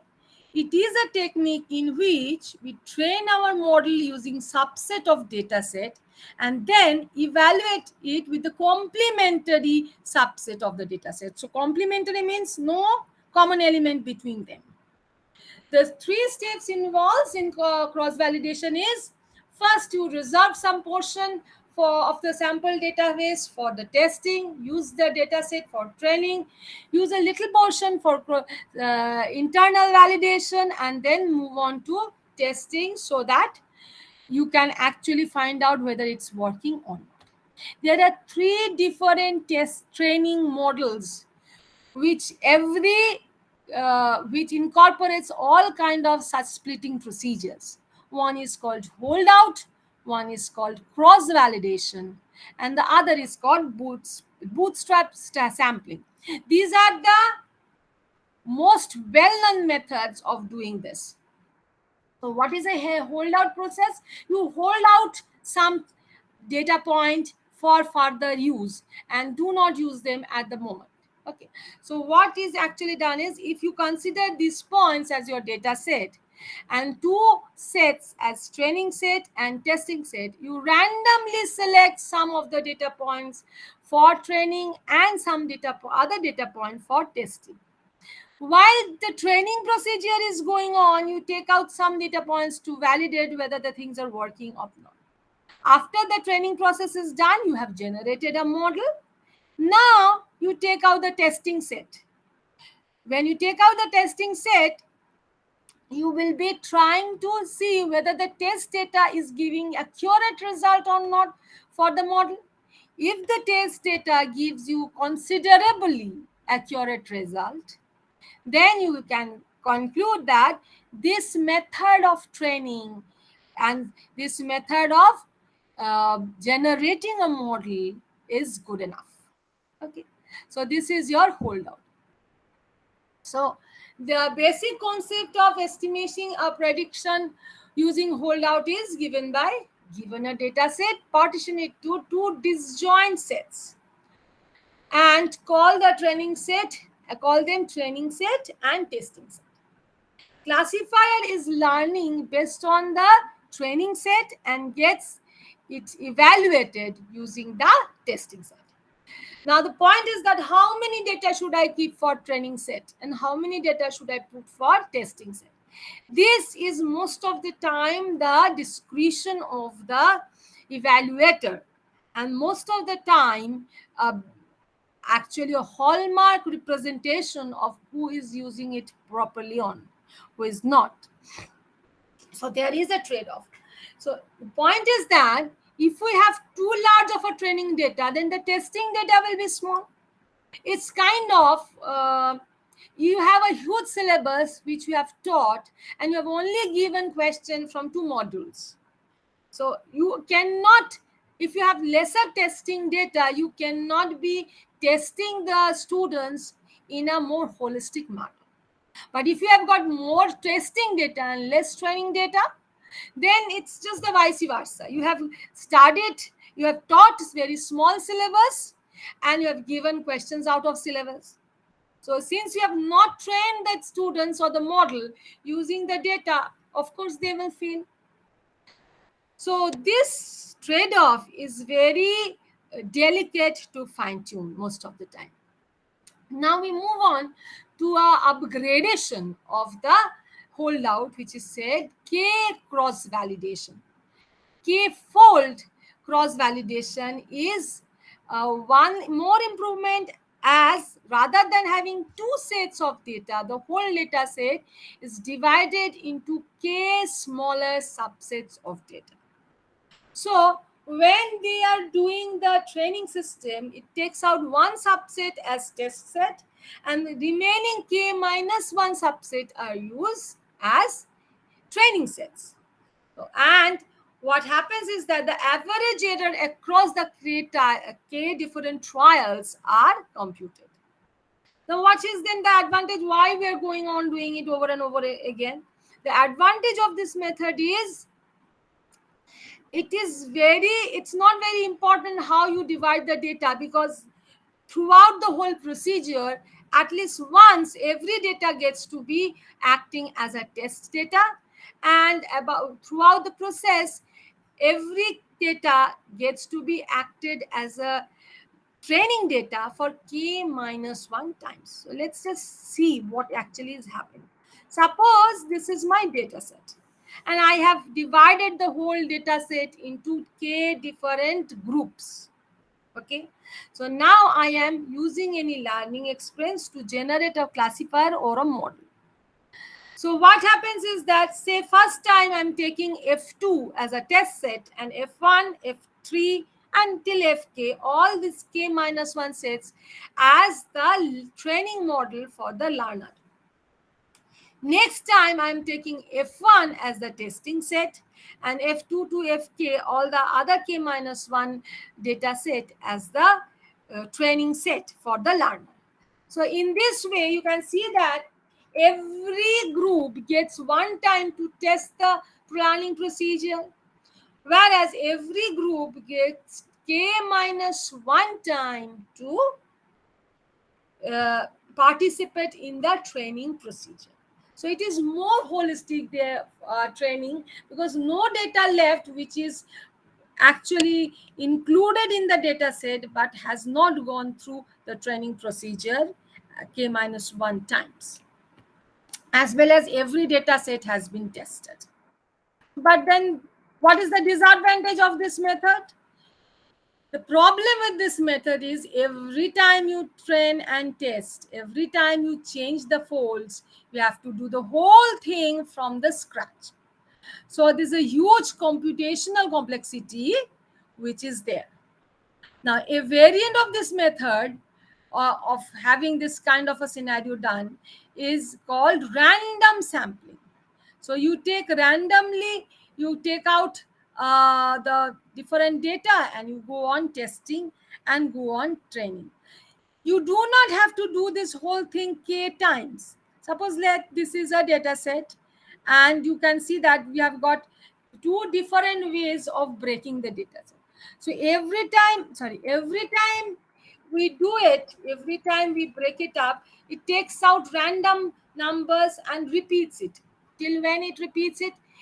Till the time I find, or the model is giving you a steady result. Till the time my prediction is accurate, whenever, whatever data I take as a trading testing set. Sorry. So that is your random sampling.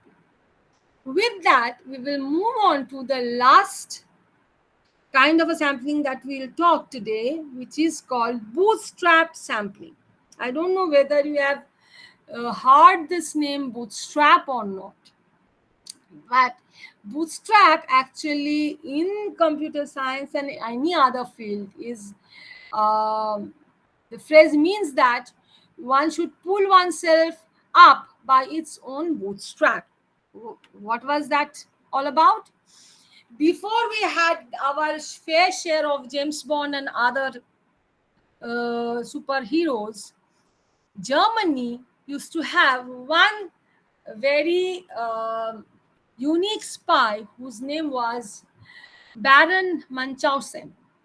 So there was a series of stories where this fellow was spying around.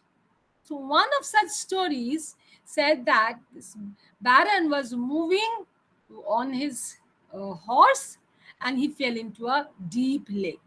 The horse ran off, he was stuck in the mud. And it was winter night and it was snowing. So what to do? So he thought that he will die over there stuck. Suddenly he got metaphorically to say, bulb lit up in his head. And what he thought is that, why can't I pull up myself? And he got hold of his boots and pulled the boots so hard that he jumped out of the lake. And thus he contributed to the system of things which are called bootstrapping. So in this bootstrap sampling also, we impose the pulling things themselves. Bootstrap method is a variation of repeated version of random sampling. So the sampling of the training records with replacement. So every time someone turns up, some data is taken out, it is again replaced for the next turn of sampling. Each time we select a training set, it puts back to the original field so that it can be used. So bootstrap is a strategy which adds more randomness to the situation. So it is more useful to handle very uncertain conditions. As well as bootstrapping does weird to the distribution of the data set, which is not very much which is not very explicitly examined for a long time. So let's see what bootstrap is happening. You can see that the first data set is going like this, the second data set is going like this, and the resultant data sets are all going like this. But now you can see that the samples are not unique in nature. They have repetitions. So which sample occurs in which training procedure is not known. They can occur in any combination. It's not unique way of occurring. So the same data set can occur n number of times, or same data can occur n number of times for the learning procedure. Okay. So it gives onto the it attributes onto the randomness and more generalized way of understanding the data. Now, after doing this, let's talk about the framework of interpretability of a model. Okay. So if you think about the framework of interpretability of a model, there are different ways we can actually frame a model. Depending on the complexity of the learning, we can have a linear monotonic model, we can have non-linear monotonic model, non-linear non-monotonic model, different kind of models we can have. Depending on the scope of interpretability, we can have a local model onto a smaller amount of data, or we can take the whole environment and come up with a global model.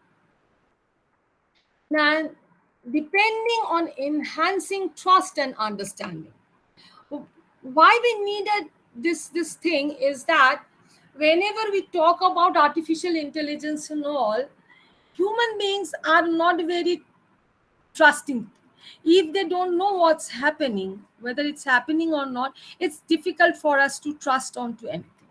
So the mechanism that results to an interpretable model, that means you can interpret what's happening, which is transparent and dependable model, then we will be having more faith onto the model. So if I can understand a model, if it is transparent about every transaction it's happening inside, then we can trust the model, and then we can actually say it is a fair and accountable model. So black box models are little difficult for us to understand as well as trust much, because we don't know how the things are changing inside. So we as a human being, when try to import an artificial intelligence, we need to have such models which are understandable and transparent. Otherwise we'll always see that we will always worry that the machine will conquer and put us as slaves. Okay. Then application model. A more application area of the model is also very specific, very diverse in nature. Models can be agnostic about the scenario. That means model can be generic models applicable to everything. Models can be specific in their domain specific, domain agnostic. So we have models, we can come up with a model which work in everything, or we can come up with a model which is specialized for a specific sector or specific data set or a specific application. Okay. So these are the frameworks in which we actually find out how the models can be interpreted. Now, we'll talk about a data in the model, and when we are fitting the data in the model, we need to think about how good the fit is. So whenever we talk about goodness of fit, we come to talk about another childhood story, the Goldilocks and the Three Bear story.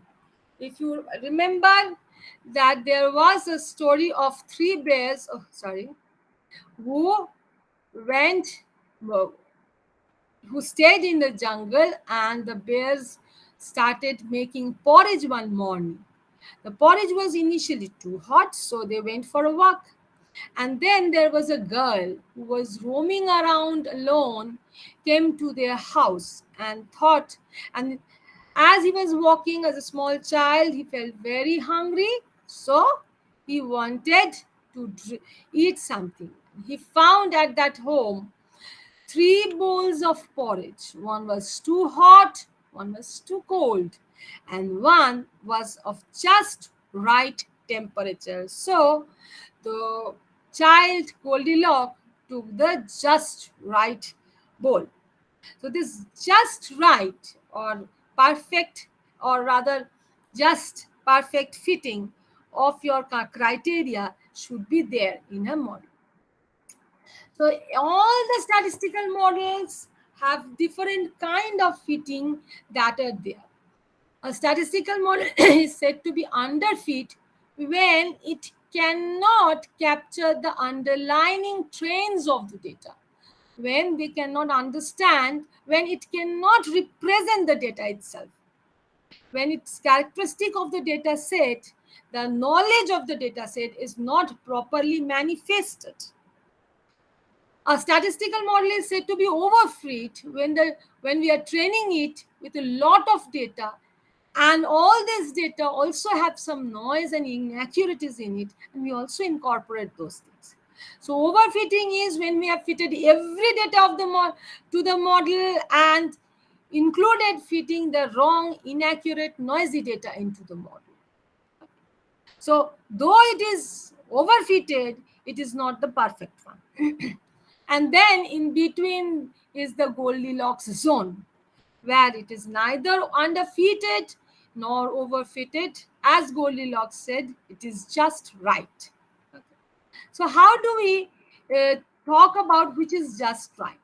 To understand the situation which is just right, we need to talk about some other criteria, one of which is bias.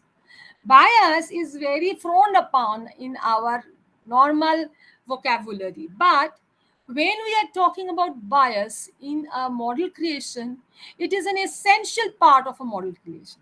Why? Because bias are simplifying assumptions that make a model to bias is a simplification of the assumptions made by a model to make a target function. That means bias is our background, a prior knowledge, the knowledge with which we have got into the system, okay, or the knowledge with which we have come to encounter the system. So prior to getting this database, we also had some knowledge which was there before we have encountered a situation. Bias is that knowledge. So bias is actually our start point.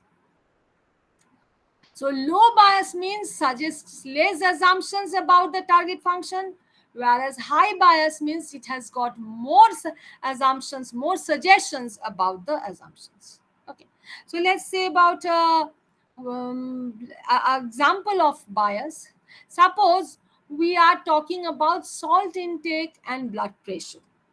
So this is what is our bias, what we think, that as I increase my salt intake, my blood sugar is supposed to increase. This is my start point. This is what we have known. So this is the curve. Then we get the data set and we fine tune our basic initial knowledge according to the data set, because depending on other criterias, blood pressure can increase and decrease depending on how you are. If it is genetic in nature, you have medications for blood pressure to reduce it, to increase it. You have certain stress conditions that you are going on. Not always blood pressure rises because of the salt intake. Okay, so now this data set gives us that knowledge that, okay, this is how things have happened. So let's fine tune our model from that x equal to y straight line to this curved line. Okay. So bias actually is the knowledge that humans or that the people who are training the set comes with. Okay, so I'll just tell you one another example of bias. If you have heard of it or not, I don't know. This Amazon was going through a recruitment process which ended up being biased against women, because the criteria that was set in 1960s for Amazon has not evolved. That was their background knowledge. So whenever they are using artificial intelligence to suggest a CV or a biodata of a candidate, those older knowledges were taken into account, and hence there was a bias going on. So the bias is actually prior knowledge, but also it is the start point. So what is a variance? Variance is, we all know the statistical variance, but in artificial intelligence, variance is the amount that estimated of the target function is away from the actual training data. So if it's a low variance, we can have small change into the estimate of the target function with the data set. If it's a high variance, the data set, existing data set, and my estimation is very far off. So let's see how it works. In the same case, this is our estimation function. So what is the bias? My thought process is the bias, and the change from the actual bias to the original model, the difference between the data set, every data point from our thought process is my variance in the data set. So now, taking into this bias and variance into account, let's think about what is a good fit of a data. Okay, so this is an underfit data. As you can see, every data element is outside. This is more or less a best fit of a data. And this is an overfit of a data, because you can see that there are some points which are very far off from the model. Okay, so you can have an underfit model, which is a bias model. You can have an overfit model, which is a variance model, or you can have a trade-off model, which is the perfect fit model. Okay, so high bias, underfit model, high variance, overfit model, whereas the trade-off between them are the accurate or the more or less good enough model. Now, then we need to actually reach to this bias variance trade-off to get the better model. Okay, the problem is that there are different ways of giving the model. Model can be learning procedure of a model can be linear nature, which is often having high bias but low variance. It can be non-linear in nature, which have low bias but high variance.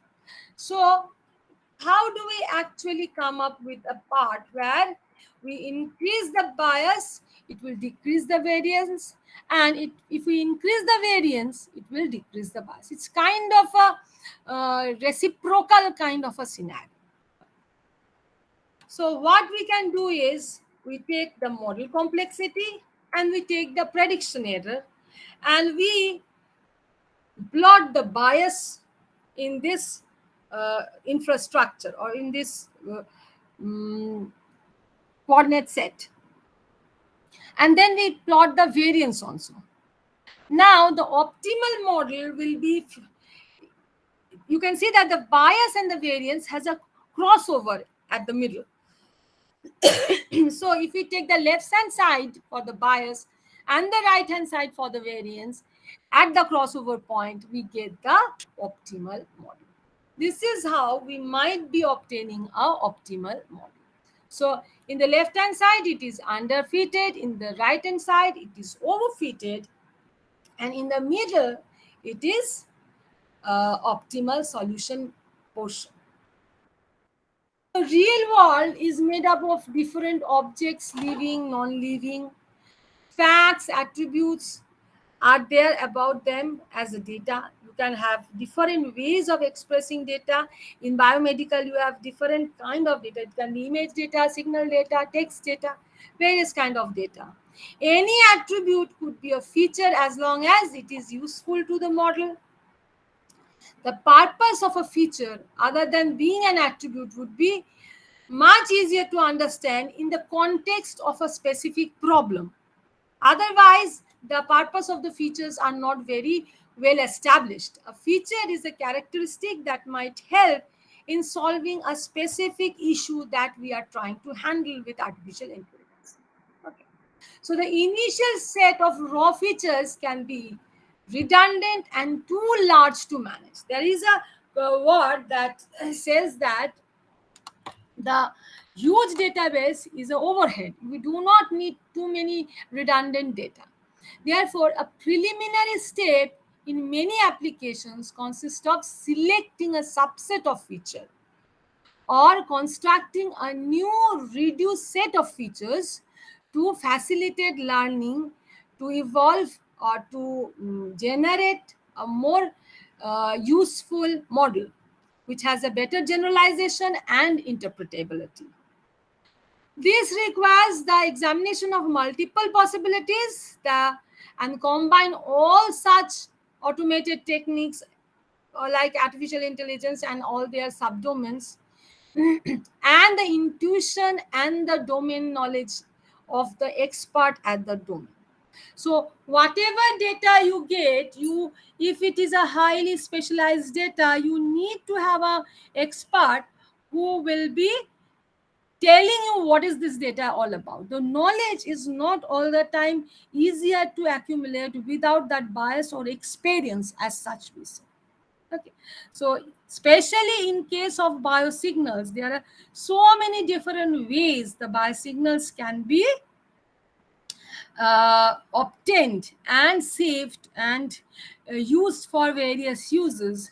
But if we do not know if we cannot extract the knowledge and use it wisely, no system, even if we have huge amount of data and highly sophisticated AI algorithms, will work properly. So this is all about data and AI. Any questions, participants? You may ask me, ma'am. I hope I was audible throughout. Okay. Ma'am, I have one question. Yes, yes. I mean, regression case, the bias and errors are the same or it's different? In regression case, bias and error every time is different. So, ma'am, the intercept is the bias or Which intercept? For example, in regression case, there is an intercept. Line regression or simple linear or multiple linear, any? Linear regression. Yes, ma'am. Okay. So what you are asking? I'm asking, ma'am, the bias and the error are the same terms or it's a different? No, bias is the term that you have established before you started making the model. That means before you have started establishing the linear model, whatever knowledge you have got is the bias. Error is after establishment of the model, how much you have got the model as per to the data. So linear regression, if you think about a supervised learning technique, you will be having the data as well as the output. So your model handling the data, giving their output and original output, whatever the difference is, that's your error. Before getting into, while you are fine-tuning your hyperparameter, when you are actually establishing the learning process and all, that time you are using the bias. So, ma'am, can we quantify the bias? There are various formulas by which you can quantify the bias. If you read any statistical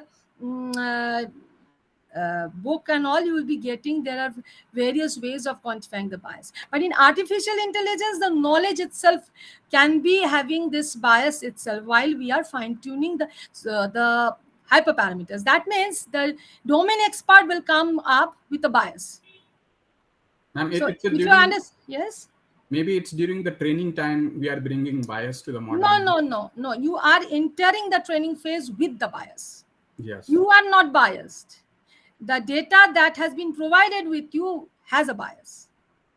Ma'am, second question is, what is the use of hyperparameter? Can you connect with in-sample error and underfitting case? Okay. Hyperparameters are the parameters which actually tells you how well you are doing what is the best learning procedure. That means how fast the learning. If you have four different learning things, suppose you are using 4 different learning techniques. Okay, so you need to find out how fast each learning technique is working, how many number of nodes they will take, what are the number of intervals they will be taking. These are the hyperparameters. Hyperparameters are more wonderfully explained if you go for gradient descent. If you remember gradient descent, over there you'll be getting hyperparameter tuning more better. So hyperparameter tuning is itself a whole kind of a whole kind of a lecture that we can handle later. But if you want to understand, hyperparameters are established and fine-tuned before you get into the model. And what else you asked? Could you repeat I'm it? talking about can you connect hyperparameter with underfitting? I mean, underfitted model. Means No, you cannot connect hyperparameter with the underfitted curve. You can connect the bias with the underfitted curve. I mean, my question was, can we reduce underfitting kind of a thing through hyperparameter tuning? Yes, of That was course. my That's question. the training procedure. You enter with the underfitted curve uh, and you go on training. But how fast the training procedure will be working depends on the hyperparameter. Is You there any, understand? I just give you an example. Okay, you are starting with some basic things to process a data. Okay, and you are establishing a model. You are having different utensils to establish that model. Which utensils will be better is your hyperparameter, and the recipe that is you have in your mind is your bias or underfitted model. Now you get inside that using those hyperparameters, you get inside the model, you start fine tuning the underfitted model, and you get the perfect fit. And if you go on fitting more, you get a overfit model. ma'am? Can it also reduce the test accuracy at some time if we overtune the model? Yes, you will be incorporating noise. So the more you overfit the model, more you're taking the noise values, and the accuracy will go down. The more it is overfitted, the accuracy goes down. The more it is underfitted, the accuracy goes down. So the perfectly fitted model has the highest amount of accuracy. So accuracy of the model is maximum when it is perfectly fit. The last question. I'm just Yes. asking the last question. Yeah, So, no problem. how? I mean, the interpretability and explainability is the same thing, or it's a different thing? The two terms, Interpretability and explainability. interpretability and explainability are not same. Interpretability means how you can interpret the data. Explainability is how you can quantify the or qualify the data. So, if a model is interpretable, means is it also explainable? Not always. I mean, the regression case, we get some weights. So they are also interpretable and we can explain through that weights. Yes, they are interpretable, but they are interpretable as well as yeah, Explainable. explainable, but not all the time this can happen. Okay, I There got it. are exceptions. Okay, I got it. Thank you so much, ma'am, for your answers. Okay. Okay, Anyone else? so thank you so much, ma'am, for taking the time to impart your wisdom to us.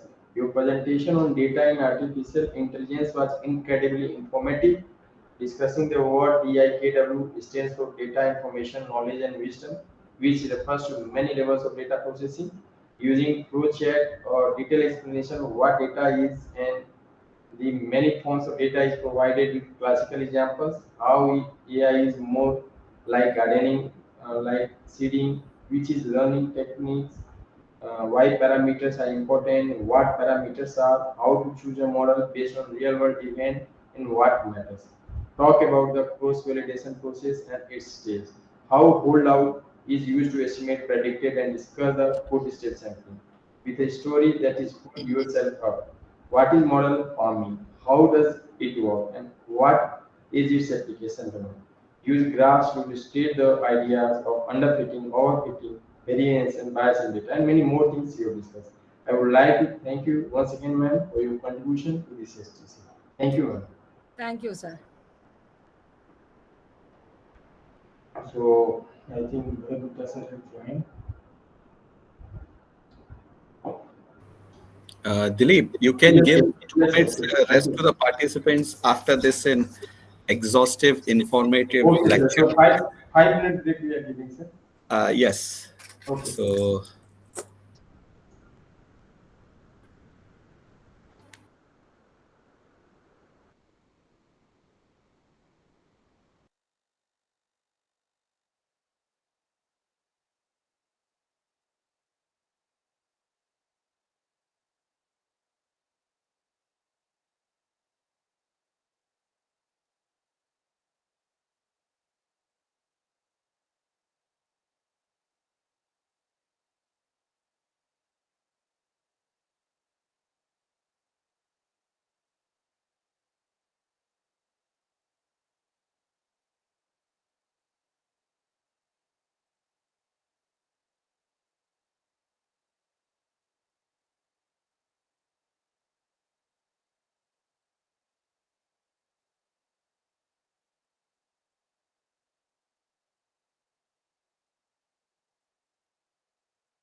Sir, should I start? Yes, we can. Yes. A very hearty welcome to you, sir. We are delighted to have your presence in our STC. Thank you for providing your valuable time for this STC. So, uh, Professor Bharat Gupta, I'm going to introduce about our resource person. Professor Bharat Gupta has been involved in the field of education and research for the last 19 years. He is a senior member of IEEE USC. Dr. Gupta did his graduation in 2000 and post-graduation in 2003. He did his doctorate from University of Rome, Tor Vergata, Italy in the year 2011. He got the Indian Young Research Award from the Ministero del Istruzione dell'Università della Sierra MIUR Italy.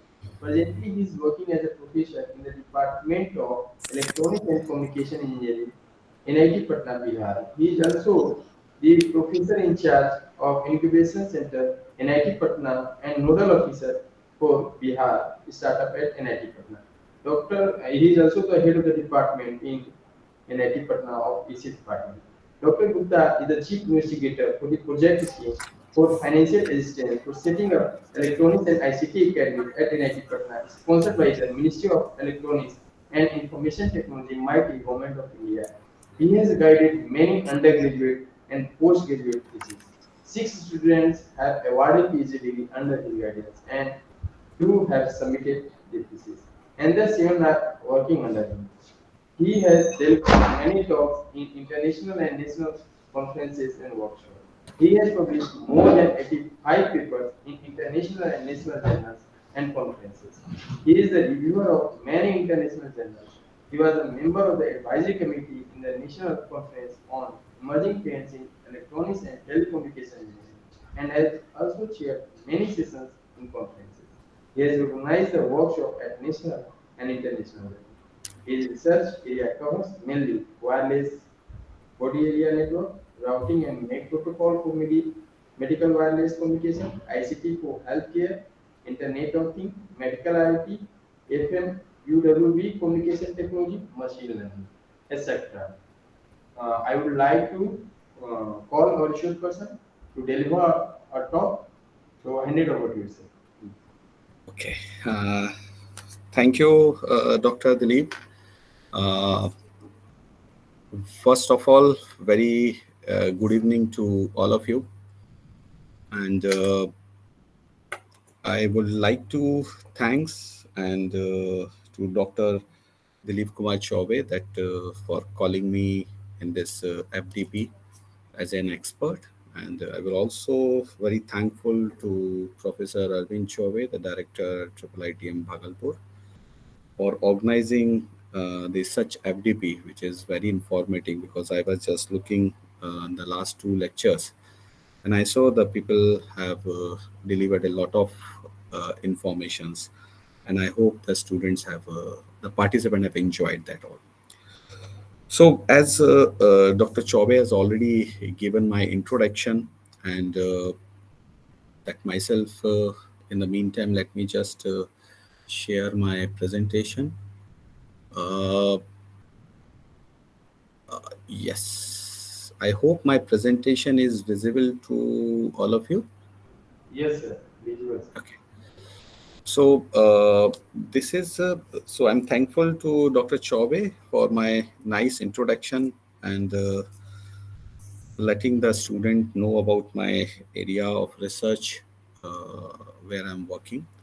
So as he mentioned that I'm one of my research areas are IoT or IoMT and the communication part. So today's title, as per the FDP, I put it like this: future of healthcare, and this is IoMT mm, towards the artificial intelligence of things, and that is nothing but the healthcare 4.0. So the keeping this title as per this FDP, because this is involves this AI and IoT and biomedical engineering. So considering the healthcare aspects uh, with IoT and a touch towards the AI is required, and that's why I keep my title in this way. So if you see, as you can understand that what is the requirement and what is the need of the future healthcare. So we are looking into that, and this IOMT, or I would rather say the IoT, is one of the pillar by which we can achieve this future healthcare. And the if our devices or the sensors they are AI enabled, so we can make our whole future healthcare system into the smart systems, and by which we can give the healthcare or the from anytime anywhere. That is the major main point of this future healthcare. And this the stakeholders which are involved in this whole healthcare domains, they are the patients, they are the doctors, the companies this who are making this type of devices, the hospitals. This all are the stakeholders, and they all are contributing towards making this our healthcare better and preventive in their preventive way they are taking care of that. So I will just start my presentation by saying that the maximum data are publicly available. So we are all thankful to them that of their works and their things, what that is available for every person. So the point is that over here is that I'm trying to make a point that what is the why there is a need of the technologies which can help the doctors or the nurses or the hospitals or the patients to cater their healthcare at their places. So the problem what we have faced, if you see to this slide, there is a map of the world, and everywhere there is a the numbers are written over there. So basically, this map shows the ratio between the people and the doctors. So if you see that there are this many number of peoples over here with one doctor. So as you can see this, the red portions means here, or the yellow portions towards this India side. So we can see that there is a requirement of a huge number of doctors who can cater the medical services to the patients. So as per the WHO, the they says that we have to maintain the people doctor ratio is 1,000:1, but as in this map the best ratio is 500:1, which is in the USA, and the worst ratio is in the Central America, which goes up to 550,000:1. And in India, if you see that, it is also not that promising. So if we specifically think this is really a very big problem, we have to look that how we can solve this problem. One thing, yes, we can train the number of doctors, we can we can produce the more number of doctors, we can produce the more number of nurses, and we can depute to but it is that is not as such so so easy, or it will be time taking. So we can do, we can take a use or help of the technologies by which we can provide the the medical care to their places. If we see the status of India, and in which this is again I have put up this people versus doctors ratio, and this Delhi is this and Bihar is this, but WHO, as I already told you, shows that one doctor for the 1,000 patients, but in India we have an average of 11,000. Excuse me, sir. Yeah, please. So the slides are not changing. Not changing. One moment. Yes, sir. It's stuck on the first slide. One moment. Let me.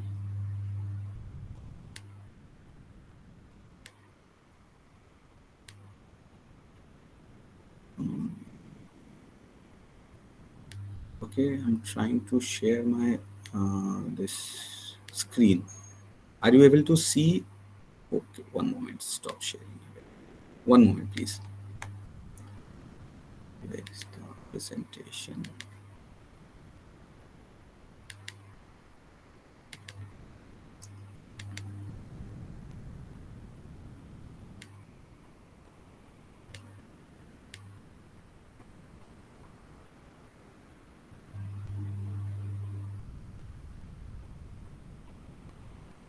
Is it visible? Yes, sir. Okay, let me just make it to the presentation mode. Uh, uh, can you just tell me that whether it is changing or not? No, sir. Not It is yet, sir. No it is moving, not sir. changing. No. No, sir. One moment. I don't know why it is Yeah. happening. Right now moving, sir. Introduction. Wait. Introduction part. Means maybe because of the internet. Let me just. I will switch off my video. Then I will see. One moment. Stop presenting. And I'm trying to share my entire screen over here. And are you able to see the this my slides over here? Yes, Yes, sir. sir. I'm making it a presentation mode, and are it is it changing? Yes, sir. It's in Yes. presentation mode now. Status in India, Aya? Yes, Yes. sir. Yes, sir. Okay. So maybe because of that, now it is changing now. Yes, sir. Okay, that's fine. Okay, that's fine. So sorry for this this trouble. So now again, I'm just so as the problem what we are facing is the people versus the doctors ratio in India as well as in the around world. So I'm specific to the India. So this map what you are seeing over here is that the in every state the number of people is given with respect against the each doctor, so which is really a pathetic situation if we moving towards the Bihar, Uttar Pradesh, Jharkhand, and like this, because 28,000 people is against a one doctor, 19,000. So it is not possible that the one doctor can look into this whole that many number of the patients.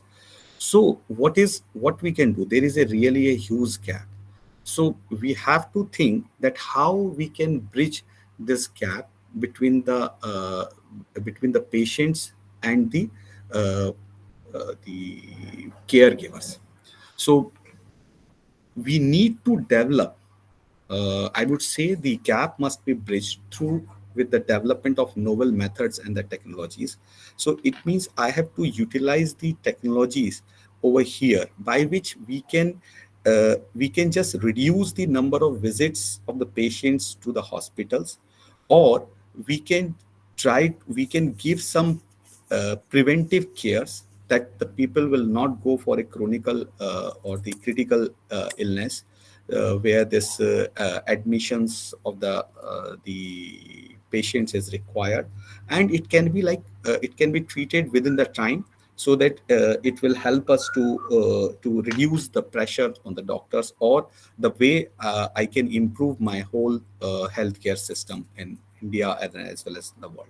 So the main thing is that we need to bridge this gap with the help of the development of the methods or the technology. And this is in this direction, this is the first problem by which we can, and this IoT is one of the way by which we can help to solve this problem or this. If you see like as we have find out a solution that we need the technology or a system by which we can solve it, but it cannot be deployed this whole systems in a moment.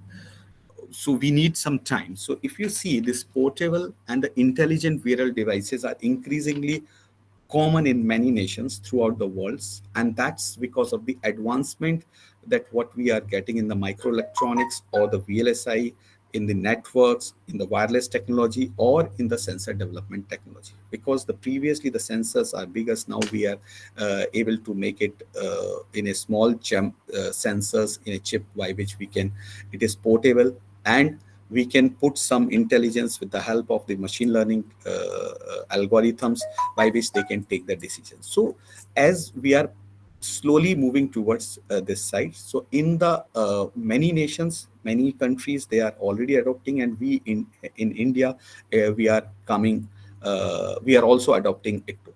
So now, as this systems are available in most of the places, the people are buying these the sensors or the devices or the things, and they are sharing and they're making this data into the digital platforms. Second thing is that clinical decision support systems are health IT tools that uses artificial intelligence to assist healthcare practitioners in making the appropriate decisions. So the people are trying to make some CDSS systems, which is basically a health information technology tools. With the help of the artificial intelligence, we are trying to help in the judgment, uh, try to assist the practitioners or the doctors that they can take a fast decisions. The thing is that because if we go for some any test or any general test is for the blood test or the ECG or other things, it has to be the machines or this decision support system will suggest some things that okay, this is happening, and the doctors will diagnose it and properly they can give the judgment on that things.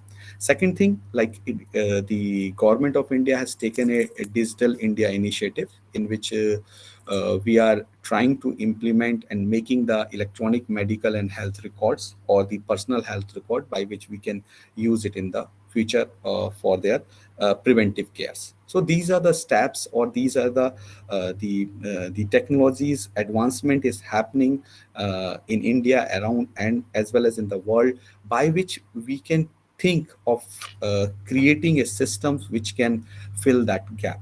Okay, so this is the point, like factors promoting the healthcare technology growth, because until and unless we have the basis, we the our healthcare technology cannot be drawn. So what factors are promoting that we are looking for the healthcare technology? The first thing is that smartphone, tablets, other mobile platforms, they are become increasing popularly.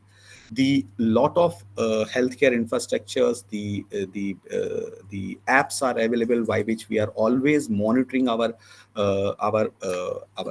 physiological parameters by which we can analyze it. So the things the people are used to, they are becoming habitual of using all these things on their body or on their getting their physiological data. Rapid evolving of healthcare IT infrastructure is developed in countries. Yes, it is there. Governments are also taking a lot of efforts in developing in both developed and undeveloped countries. The remote patient monitoring service is also increasing because at least in India, even in other Western or other European countries, it is very difficult to deploy the whole medical system at each and every places. So naturally, sometimes we require that we can cater the need of the patients from the remote places. So for that, we need a infrastructures by which we can monitor the patients which are at the remote areas or even at a far places. So this is also there is a requirement. So that's why we are moving towards the healthcare technology. Increased affluence in the middle income groups. Yes, the people are buying all these things. People are knowing all these things. They are affiliated with these technologies and all. And in the present scenario, we are making this electronic health record, electronic prescribing systems, the wearable medical gadgets, all are increasing, and the people are ready to accept this with them while on move, while on playing, while on doing work, everything. So that way, the uh, the the the the availability of data is easy, and connecting of data or sensing of data is possible. And naturally, with all these efforts, there is a very global market growth boost in the healthcare sector. So these are the factors by which we are all looking towards the healthcare technology growth. If you see, this is the chart which shows that there is a the growth in the healthcare industry. Like first was in the 1800s, like public health simple, we call it, now we call it as healthcare 1.0.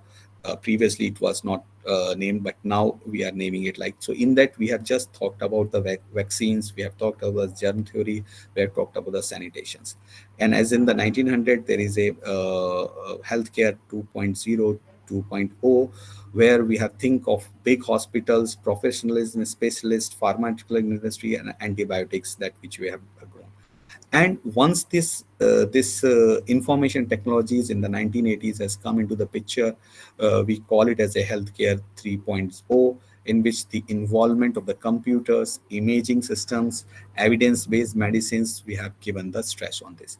Now, in 2020, there is a smart medicine has come to the picture. We call it as healthcare 4.0, in which we are considering the artificial intelligence, smart devices, IoT, telemedicines, precision medicines, that all comes into this picture. So we call it as a smart medicines, or the I would say the personalized medicines, or the use of the artificial intelligence, use of the smart sensors, by which we can this all comes into the healthcare 4.0. This is the another picture, like the movement I will show over here is that because in the healthcare 1.0, we are talking about the within the organizations, we are working reduce the paperwork, automated and efficiency, we have tried to use within that single hospital will work out. There is no linkage with the other. But in the healthcare too, we have linking with the other organizations, allowing the data sharing. So here we are starting that, okay, the data is so important, the informations of a patient is so important, that it has to be shared between the organizations to that will help to take a proper decision, that will help to reduce the stress on the doctors in while taking the decisions, like that. In the third, what we are doing, we are trying to bring out the within the countries, like now the city level, the state level boundaries are nowhere. We are talking about within the whole country, involvement of the big data, interactive with the patients. Like one patient is showing at one place, now he went out and some medical emergency comes, so it can be the data can be shared, it can be given to the doctors who are seeing. So that boundaries we are reducing. So initially from one organizations, now going to the multiple organizations, now going to the within a country. And in the health 4.0, we are talking about a global healthcare, in which the whole world as considered as one place, and in which involves naturally the huge big data. The datas are there, so naturally the involvement of the AI, artificial intelligence, data analytics is required. And in that also the people because of the advancement of in the electronic industry, we can think of real-time monitoring also, and the communication world, that this real-time monitoring is happening. But still, as you the communication people knows that 5G has launched, we are moving toward the 6G, so that we can reduce the latency and see we can make this real time to be look like a more realistic way. So these two things, like here the I have shown that the conceptualization, and here I have shown the boundary wise, that how we are becoming the from a single organization to the global world as a one place. Here just to this is a very the standard definitions which is given by the people, that is the healthcare 4.0 is what actually. So healthcare 4.0 is a newly coined concept that is developed by the industry from the industry 4.0, which represent the fourth manufacturing revolution. These actually, the concept lies around the smart machines that get access to the large amount of data, which allow them to make decisions without the human involvement. So we are trying to make our sensors smarter. The with their they are able to take the decisions, and that at least the decisions in the initial level can help the patients to understand the condition of their health. It's not only the condition of health, they can help the sensors they who can which can help to the patients to take the medicines on time, the alarms that which can allow which can let you know that when is your doctor's visit. They can fix up the doctor visits as per your conditions. The doctors can get their data from there itself. If anything, the I would say the emergency is coming up, so the data or the informations will directly go to the. And one more thing, when we are collecting this data from before the event, during the event, and after the events, it will help the doctors to take a proper decisions that what actually has happened, why it actually happened, and they can prescribe in a prescribe the medicine or handling the patient's condition in a more uh, better way. Okay, if you see, this is the I would say the figure which shows the two things, like how the physical health system convert into the cyber health systems.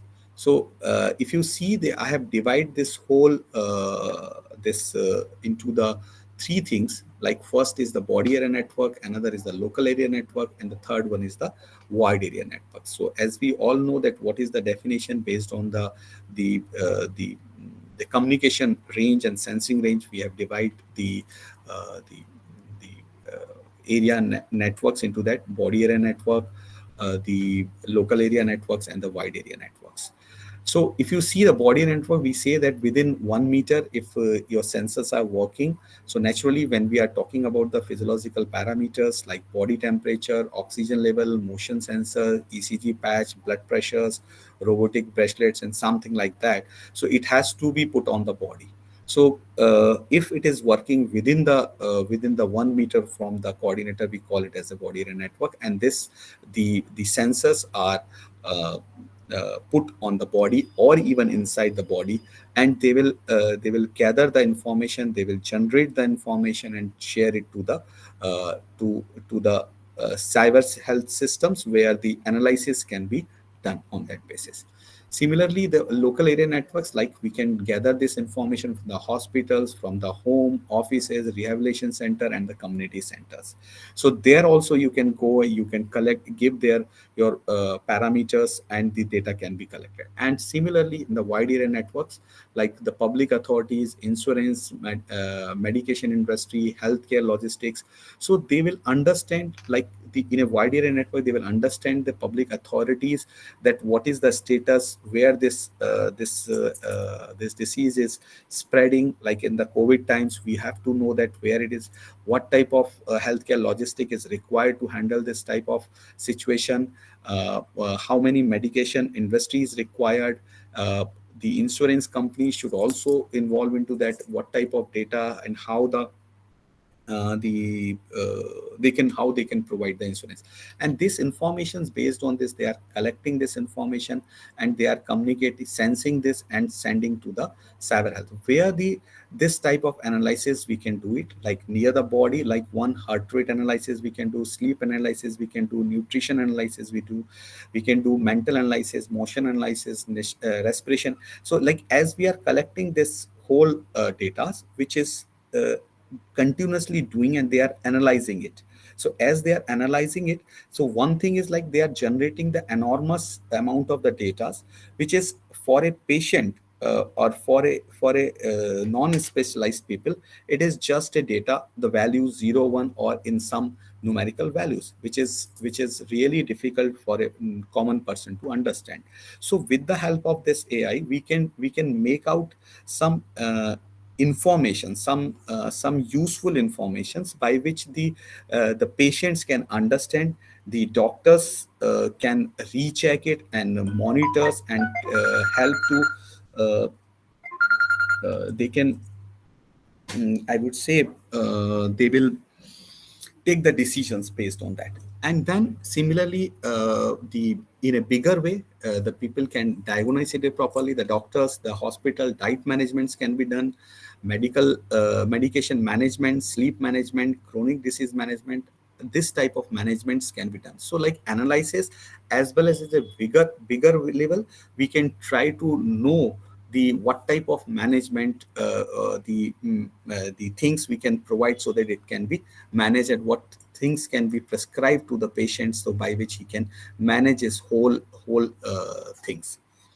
Okay, so this is how we are moving from physical healthcare systems to the cyber healthcare systems with the help of the communication network. So here, this is the if you see this picture, this is basically a very futuristic the which is called as the cyber physical system, CPS system for the healthcare 4.0, where the patients are over here, the doctors can see the patient informations which are passing through the, and it can be real-time monitoring over here. Then the care providers can treat it from there itself. Like as you can see, the system for the virtual and augmented realities can be implemented into that, and the patients, the doctors can view the patients lively from a longer or a remote place, at a far places. So this is the whole conceptualized they have given for the healthcare 4.0, in which the all the technologies are bring it at one platforms, and to make the healthcare system more proactive and more supportive for the patients, for the doctors, for the hospitals, in the hospital scenarios and in the smart home scenarios like that. So if we see that how these things are possible, so first we have to understand now I'm coming back there after giving an overall about this healthcare 4.0 and why it is required. Now I come down to a smaller part of this, which is the IoT. So if you see this IoT term is a very is a buzzword nowadays, and everybody know about this Internet of Thing. So it is basically, by definition, if you see, the Internet of Thing is the network of physical objects or things embedded with the electronics, software, sensors, and network connectivity, which enables these objects to collect and exchange data. So if you see, we call it as this IoT. There are two things over here. One is the internet, and another one is the thing over here.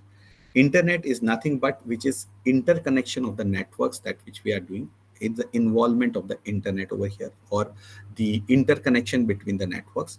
The things are the physical objects, or the machines, or anything by which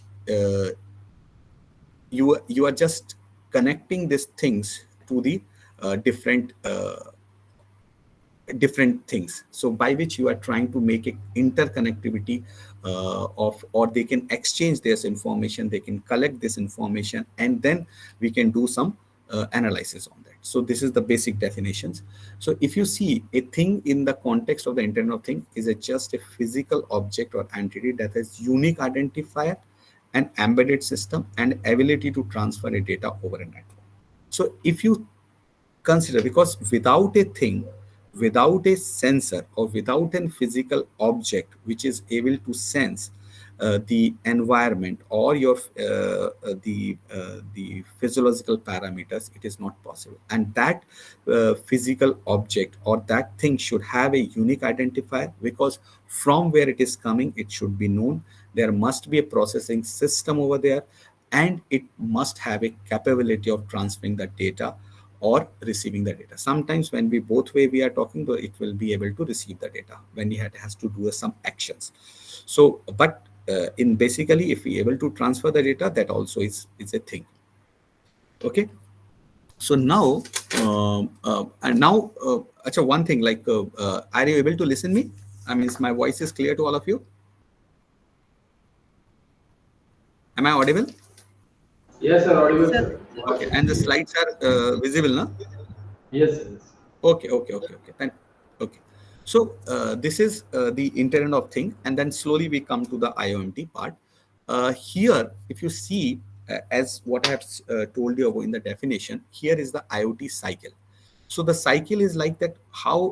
What actually from first step to the last step, what it is actually. So it basically collect, communicate, then analyze, and this act according to.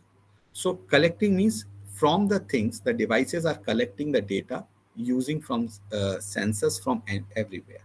So in a general, if I'm not mentioning over in the medical terms, so like any sensors which is able to collect the data for any type of data, and this is the collection point. So devices or the things, they are basically trying to collect the data with the help of the sensors. Second thing is that how we are communicating. So the data can be sent to its destination using a network. So the word internet is coming over there. So like the data which they have collected, we are in a position to transmit that data to at a server or to a host, or sorry, a server or to a hub where this data can be processed. So if this is a raw data, it is really very difficult to understand that what type of data is there, what does it mean, that data. So we have to analyze this data. So the analyzing of data means that we are trying to creating the informations, that what is actually happening, what type of data is there, what is the useful information he want to share from that information we are trying to extract. So that is the analyze part. After analyzing, if you make this information available to the patient or to the any person or to this, so you can act according to that, initiating and modifying action depending on the information. So when this comes, like, so it maybe you can ask to the machines to act according to, you can ask the human beings to act according to, you can ask the patients to act according to, you are asked the doctors to act. So this is the you are giving your information to the user ends, and the actions will be taken based on the informations that what we have gathered. Okay. So in that in this, so we have to see that what is the actually the structure of IoT. Structure of IoT means that I'm talking about the device, what type of devices will be there, what type of networks will be there, what platforms on which we are working, and this what type of services this IoT can provide. So as you can see, the services is enormous and everywhere, like healthcare, smart industry, smart homes, safety, anywhere. The platforms which we are operating system, cloud nowadays we are working with the cloud interfacings we can do, is context aware things we can do. The networking gateways that which we can do, the group mobilities, context connections we can establish, and the devices by which we are gathering the data is the sensors, actuator, resource management, or even the anything can be done. And this all can be linked with the security also. So like at the initial level, device level, sensors, data integrity is required. Yeah, authentication that we have to do it. Privacy for perceiving is required, and there the lightweight securities are required, so that my informations that what we are giving and we are asking the users to act, it will be secured, and only that things will be acted upon that. So this is the whole structures that the based on for the IoT systems. In this, if you see that what are the applications, as I already mentioned in this slide, there are enormous applications, and we are basically now come down to the medical and health systems over there. So, but if you see, there are enormous applications everywhere. There are a lot of applications: transportation, infrastructures management, environment monitoring, manufacturing sectors, industry sectors, building and home automations. Everywhere there is the application of the Internet of Things. So we are specifically, as per the talk, we are talking about the medical and healthcare systems, and this is the basic the definitions by the picture. So how the concept has developed.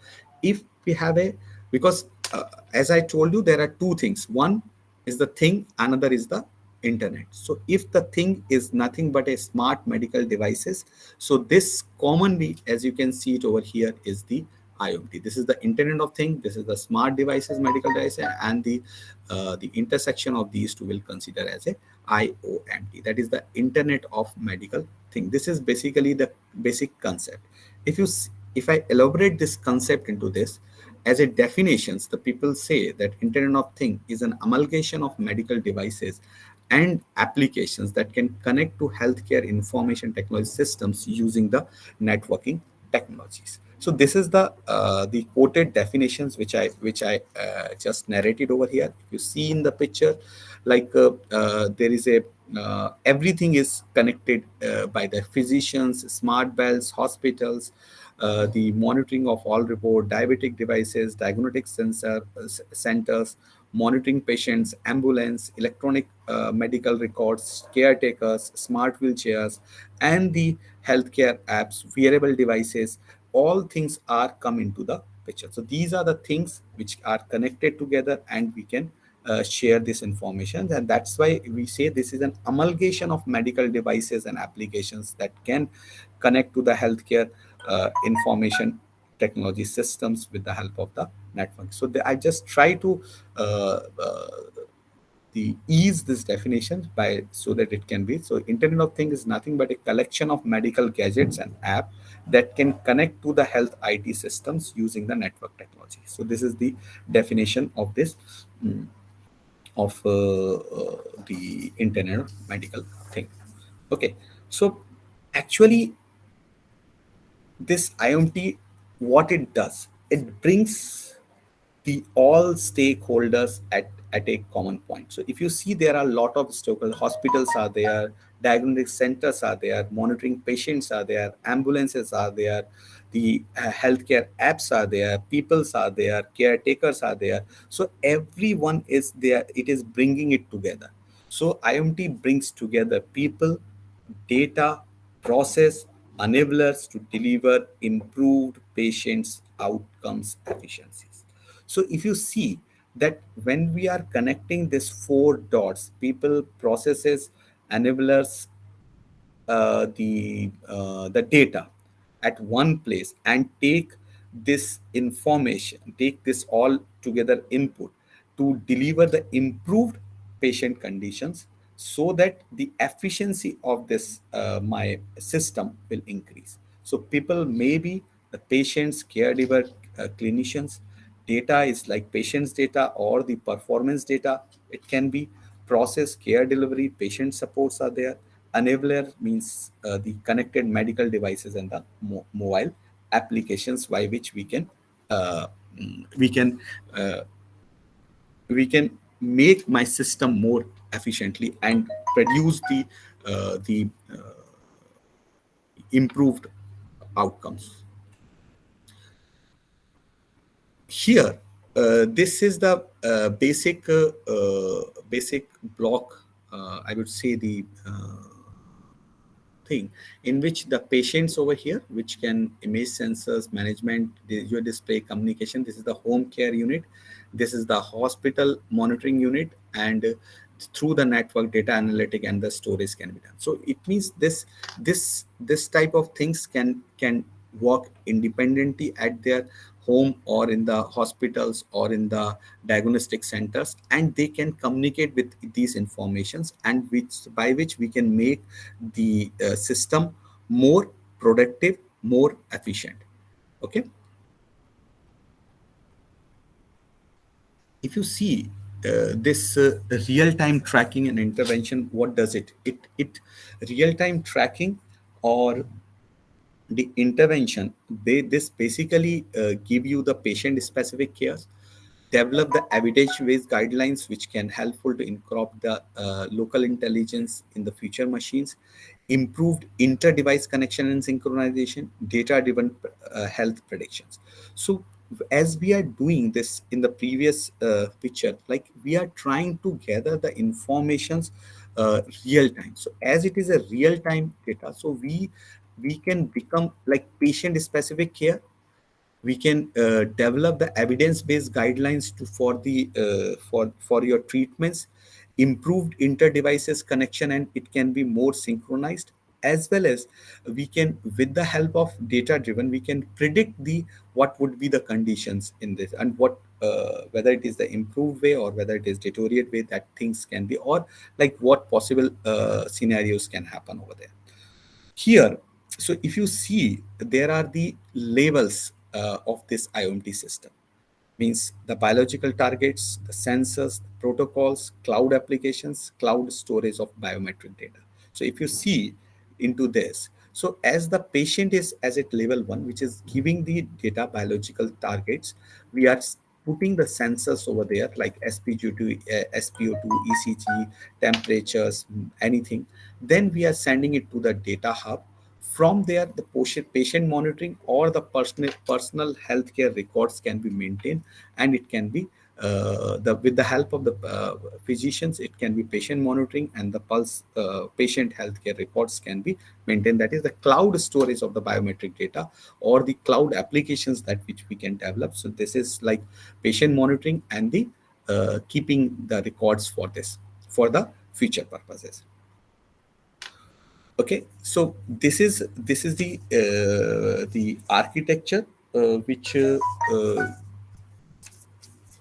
is need to be understand. The physical layer is there, cloud service layer is there, application layer is there, users application. So there are a lot of user applications are also there, which there the for which type of users, maybe it is like national institutes are required, whether the hospitals are required, whether accreditation bodies require that data, whether the insurance companies are required, whether the patients are required. And the application layer, what type of purposes we are making.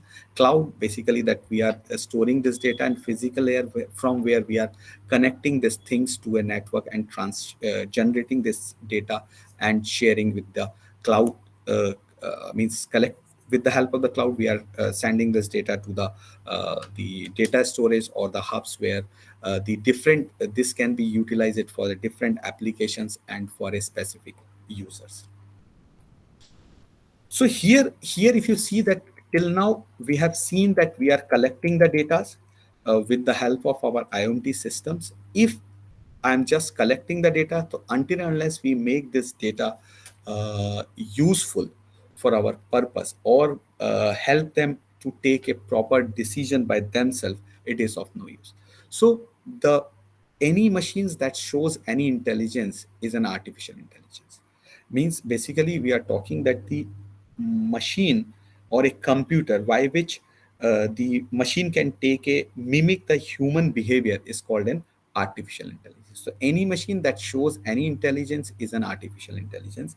So by which this three categories which we use it, like artificial intelligence, any technique which enables machine learning is a branch of artificial intelligence. So that can that artificial intelligence based on the ideas that system can learn from the data, identity pattern, make decisions, minimal human interventions. Means we are trying to reduce the human interventions to in the machine learning. And then deep learning, which is where the subset of machine learning, and there are a lot of computational multinational layer neural network feasible. So they're more making a complete system to be independent. So that is the thing. So here I just want to stress one point. By enabling the artificial intelligence in the machines. Like, and machines, if they can get some intelligence with the help of machine learning algorithms or deep learning algorithms, they can do lot of work. So that's why we say that AI enabled IoT or IoT systems can do lot of works in the medical, like medical staff, patient inventory tracking. They can do the chronic disease management, drug managements. They can do emergency room waiting rejection, remote health control. They can do personalized medicines. They can do, so there are really an enormous applications by which, with the help of this AI, we and the IoT can enable or can open the routes for this type of applications. And so this is the and that's why, as I said, the future health is moving from IoT to the AIoT, that is the artificial intelligence of things, that we are moving towards that side. Here, if we look into this overall concept of the futuristic medical care, so there are the four pillars that we on which the whole systems is working. The convenience and the cost reduction treatment is very much required. Support of the decisions of the doctors, involvement patients in the process and treatment or rehabilitation, and the coordination of the treatment and rehabilitations. So these things can be done if they are communicating and the informations are shared with each other, and then only this futuristic medical care, uh, the I would say the concepts can maybe evolve. So it says the personal communications is required, factual informations are required, data flow for the electronic healthcare or is required, training of the courses and coachings are required, diagnostic and remote monitoring is required, and all are interconnected and sharing the informations. So it means if we are able, that's why as in the concept of this healthcare 4.0, we talk about the global healthcare, where each dot is connected and sharing the informations. As when we are sharing the information, it will help you to take the proper decisions, and more accurate decisions or more personalized decisions may be taken in that. Here, this is the some solutions of the IOMTs that we can do: the medication monitoring, therapy review, episodic monitoring, immunization, feedback loop, critical alarms. So this is all comes as a solution can be provided with the help of the IOMT. This is the I am showing some I would say the some areas where this IoT can be helpful. That the old patient assisted living can be done, like activities, well-being, weight monitoring, medicine, blood sugar, room temperature, accident detection. That all can be uh, gather the information with the help of the IoT gateways, can be shared with relatives and the physicians. So that comes under the assistive living. Similarly, the we can find out some other solution, that lifestyle assessment we can do, drug management we can do, sports management we can do. So one by one we can look into this, and where the what is the requirements and uh, how we can provide the solution for that. So naturally, this is uh, the the how the life assessments. So the thing is that where we can put this IMT sections so that we can gather the information. So like IMT segments are like, we can put on body segments, home, because to fulfilling this all, we need this type of collections. Like on body segments we require in home segments, community segments, in clinic segments, and in the hospital. So they are the places where we are in a position to generate the informations with the help of the IoT systems. So on body segments may like there are two types: consumer healthcare wearable and the clinical grade wearable gadgets are there.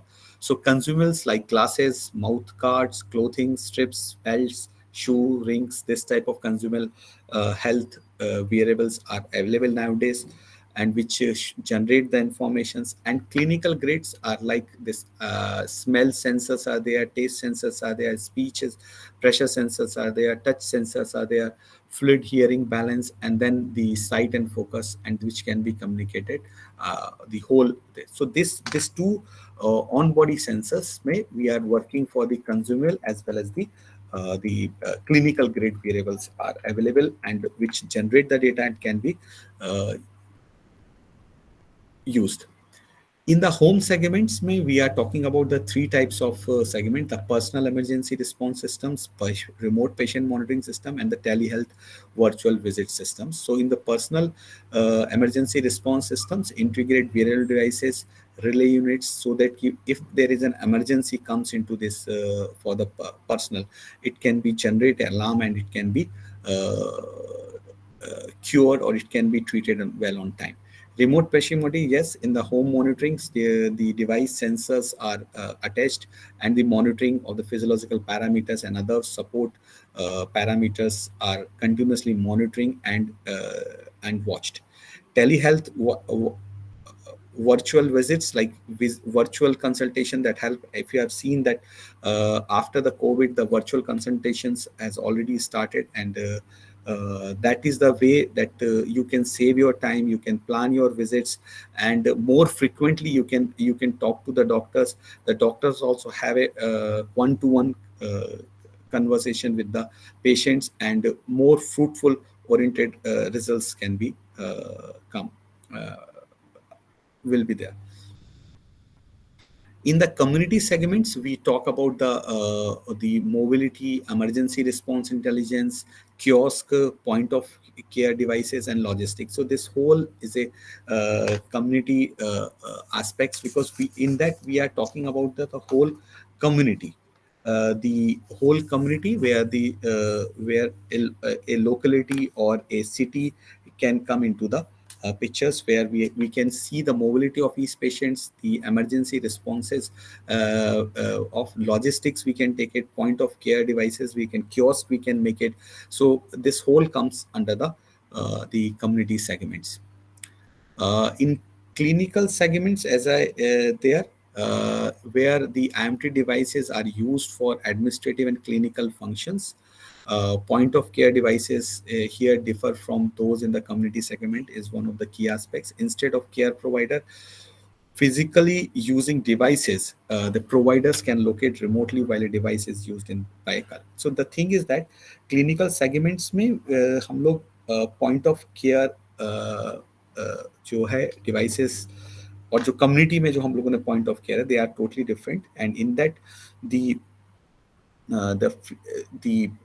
I would say the qualified staffs means where the devices are there, where the equipments are there, where the whole managements can be taken care in the clinical segments.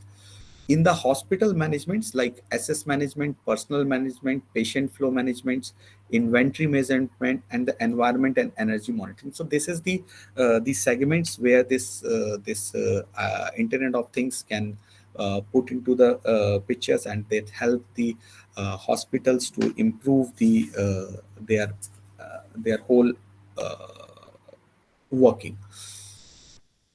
So here, like if you see the assessment management, monitoring and track the high value capitals, equipments, mobile assets such as infusion pumps and the wheelchairs. So like the the the the the assessment of the equipments or the infrastructures where it is. Personal management, like we can see the staff efficiency and productivity. We can track the patients, the staffs, where they are, what they are doing.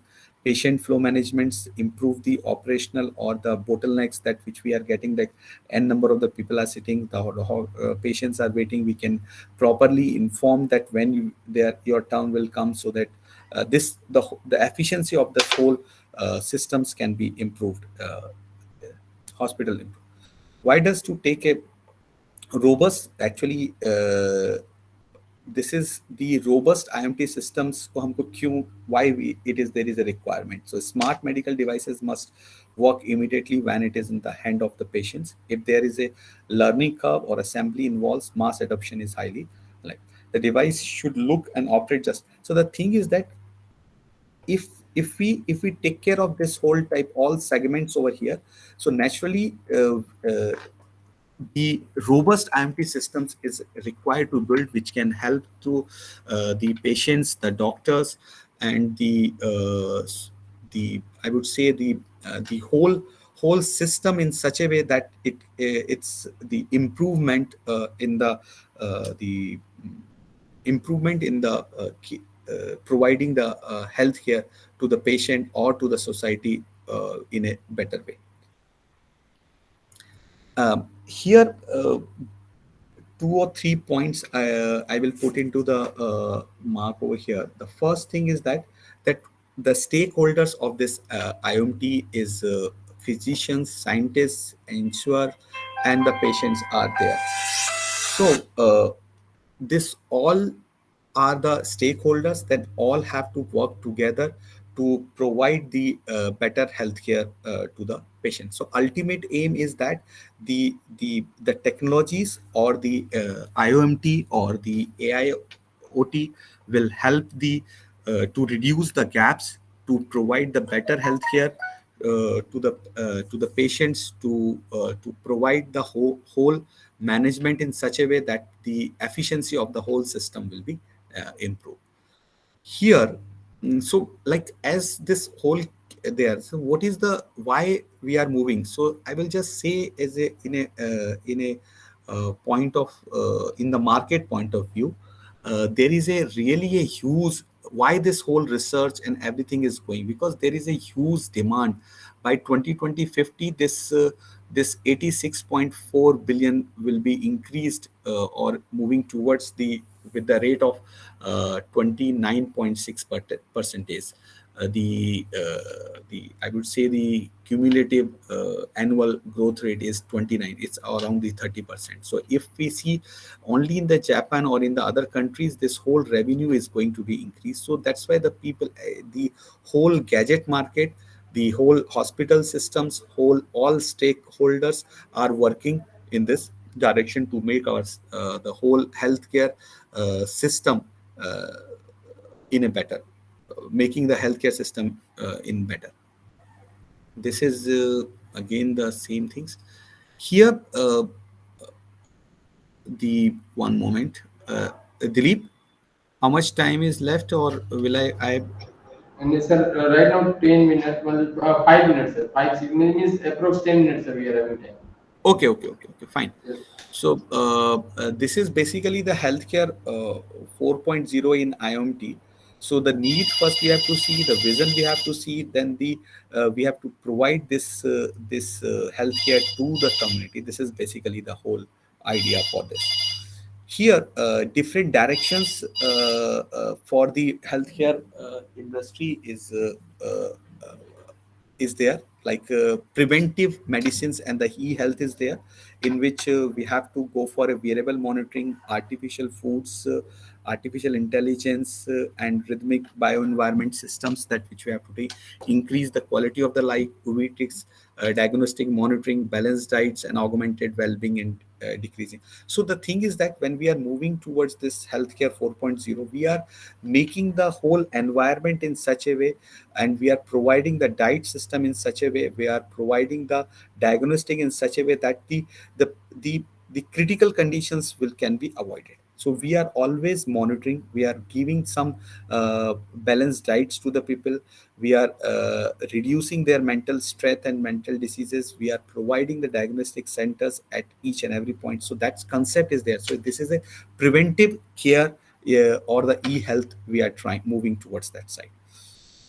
So artificial organs, bioengineering, regenerative medicines, so this is also we are working in this directions, which is not relevant to this thing much, but in that the patient specific stem cell biobankings that which we can generate, biomaterial based we can do. So it is bioengineering and the transplant surgeons, they are working utilizing this informations and developing the some new these tissues and organs that which we are like. This is the biomaterial based scaffolds they are doing, organ specific bioreactors that which we are making.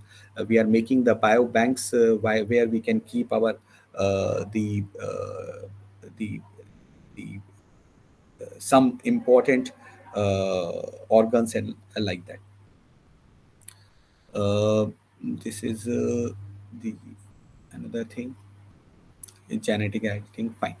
So capabilities of this industry, when we talk about this healthcare 4.0, so we have to take care of this whole things together, like patient analysis data, sensors to sense diseases, IoT devices for the patients, precise surgery, medical imaging, complicated digitally controlled services, the accurate information, medical research is required. So this is all is a purview of the healthcare 4.0 for the IOMT part. So this is, I was trying to look showing a video, but as the time doesn't permit, I'm not showing a video for the future health. Here is the some conclusions which I want to say, that why, what is AI in healthcare.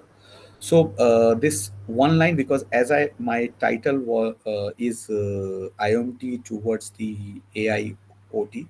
So this thing is that with the help of AI, what more accurately we can do, how we can make our sensor intelligence, how the our whole system will take a more proactive decisions. So this, or how the my gadgets will help to reduce the reduce the stress on the patients and the doctors, and as well as the nurses and the whole hospital systems. So if you see, the AI can help doctors and medical providers, that will try to give you the more accurate diagnosis and the treatment plans. Nowadays, if you see the CT scans, the X-rays and all, they can be diagnosed with the help of these this AI tools, and they can give you the better and results and accurate results over there. AI can help make the healthcare more predictive and proactive by analyzing the data within the in a no times. They AI in healthcare can enhance preventive care and quality of the life, produces more accurate diagnosis and treatment plans that lead to the better lifestyle of the patients.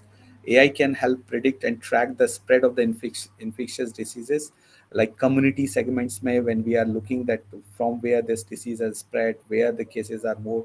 So they can just analyze the data. So that can help to the government, healthcare, and other sources. So this is the AI enabled IOMT in the healthcare industry, can help to do the uh, this or to make the results in a bit more accurate and the efficient way. This is the whole AI, means it can be the chronic management, maybe we can use it. We can use the clinical decision supports, diagnostic healthcare, and this AI in health or IoT can help in this whole domain. This is the one last slide is there, which is there. This is basically the internet of medical things, ecosystems of the dynamics and the collaborations. So I have already told that all the stakeholders are come into the play to provide the health to provide the health care to the patients or to the community, like that. So this is the whole uh, dynamic collaborations. So like the hospitals, clinics, they have to be collaborated. I have the analytic platforms that need to be there. The our communication services are need to be on there. Connected medical devices are there.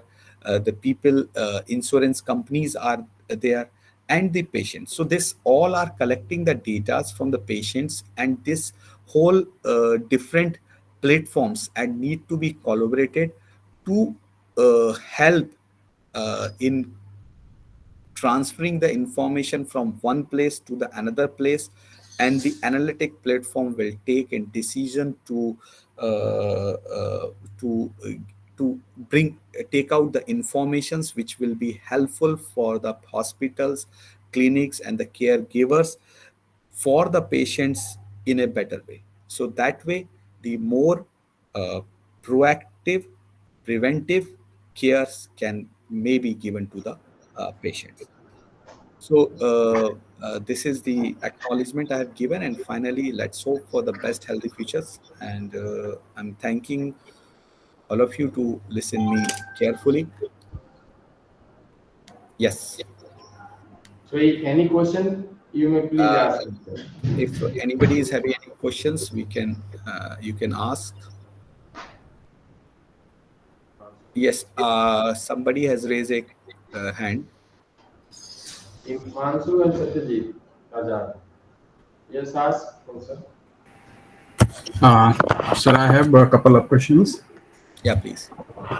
Sir, as IoT is using internet, so how to mitigate this intrusion detection and reversal attack if anything happens in that Yes, system? that's why if you remember that I have shown a IoT structure where I have put the security level everywhere. You have to implement the security over there. Yes, they are vulnerable for the attacks and misuse of that medical data, and that's the people are working on this, and we have to always make them secure, and or we have to send that data in the secured way so that nothing can be happened over there. Yes, security aspects that always be come into the picture, and we have to always take care of that part. Yes. And the second one is, as we are developing this IoT enabled AI system, so there is some, because we are capturing the data, so consent of patient and other stakeholder is also required. So how Correct. ethical is this IoT enabled AI system is? I mean, ethics and Ethical. consent. Ethical. Can you comment You are on talking about the ethical. Like, see, when we are going for a digital world, and whenever we are connecting this data, yes, some authorities we have to give it to the hospitals, to the doctors, because anyhow whenever you are going to the doctors, you are sharing all your details with the doctors. So it depends, and naturally when these doctors are collecting a huge data, they have to be secure that this data cannot be shared to the third party which can misuse this.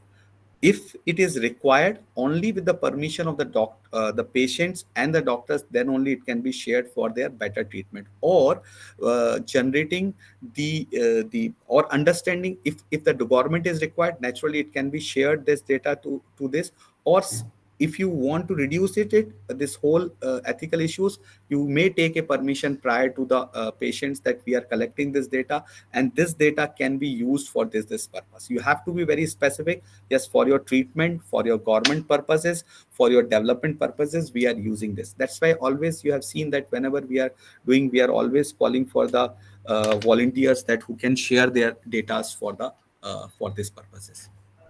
Yes, issues are there, but it can be handled in a better way, not in a. Okay, thank you so much, sir. Thank you. Yes, Himanshu, if you are having question, you have also raised the hand. Himanshu Kumar, any question? No, okay. So thank you so much, sir, for taking the time to share your knowledge with us. Your talk regarding the future of healthcare was quite beneficial. You informed us about the healthcare crisis in several Indian states and how we can bridge the gap between the patient and the doctor. Discussion of the factors encouraging the growth of healthcare technology, how healthcare has changed and how it has reduced the burden on doctors from version 1 to version 4.0, and how we are moving from the physical health care system. Discuss the structure of IoT and how it is interconnected with one another in IOMT. Explanation of the levels of IOMT and its architecture using an interactive flowchart. What is the concept of futuristic medical care and what are its requirements, its solution, stakeholder, and so forth. I sincerely want to thank you once again for your contribution to this. Thank you, sir. Thank you, Dilip, and thank you all the students, and have a nice evening, and all the best for your future lectures. Thank you. So Dilip, I'm leaving. Yes, yes, sir. you, sir. Okay, thank you. I want to give some instructions to you.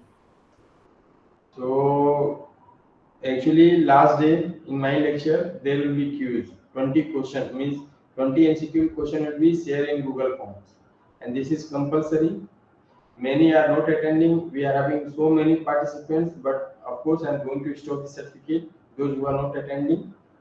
So, but okay, and this is also compulsory to give quiz, and it will be shared in last session in my session when I will give my lecture. In that, for 5 minutes, I'm going to share it. Okay. So thank you everyone. You all may leave it by tomorrow. Just 1:45, 1:50 you join. Okay. Thank you everyone. You all may leave it, please.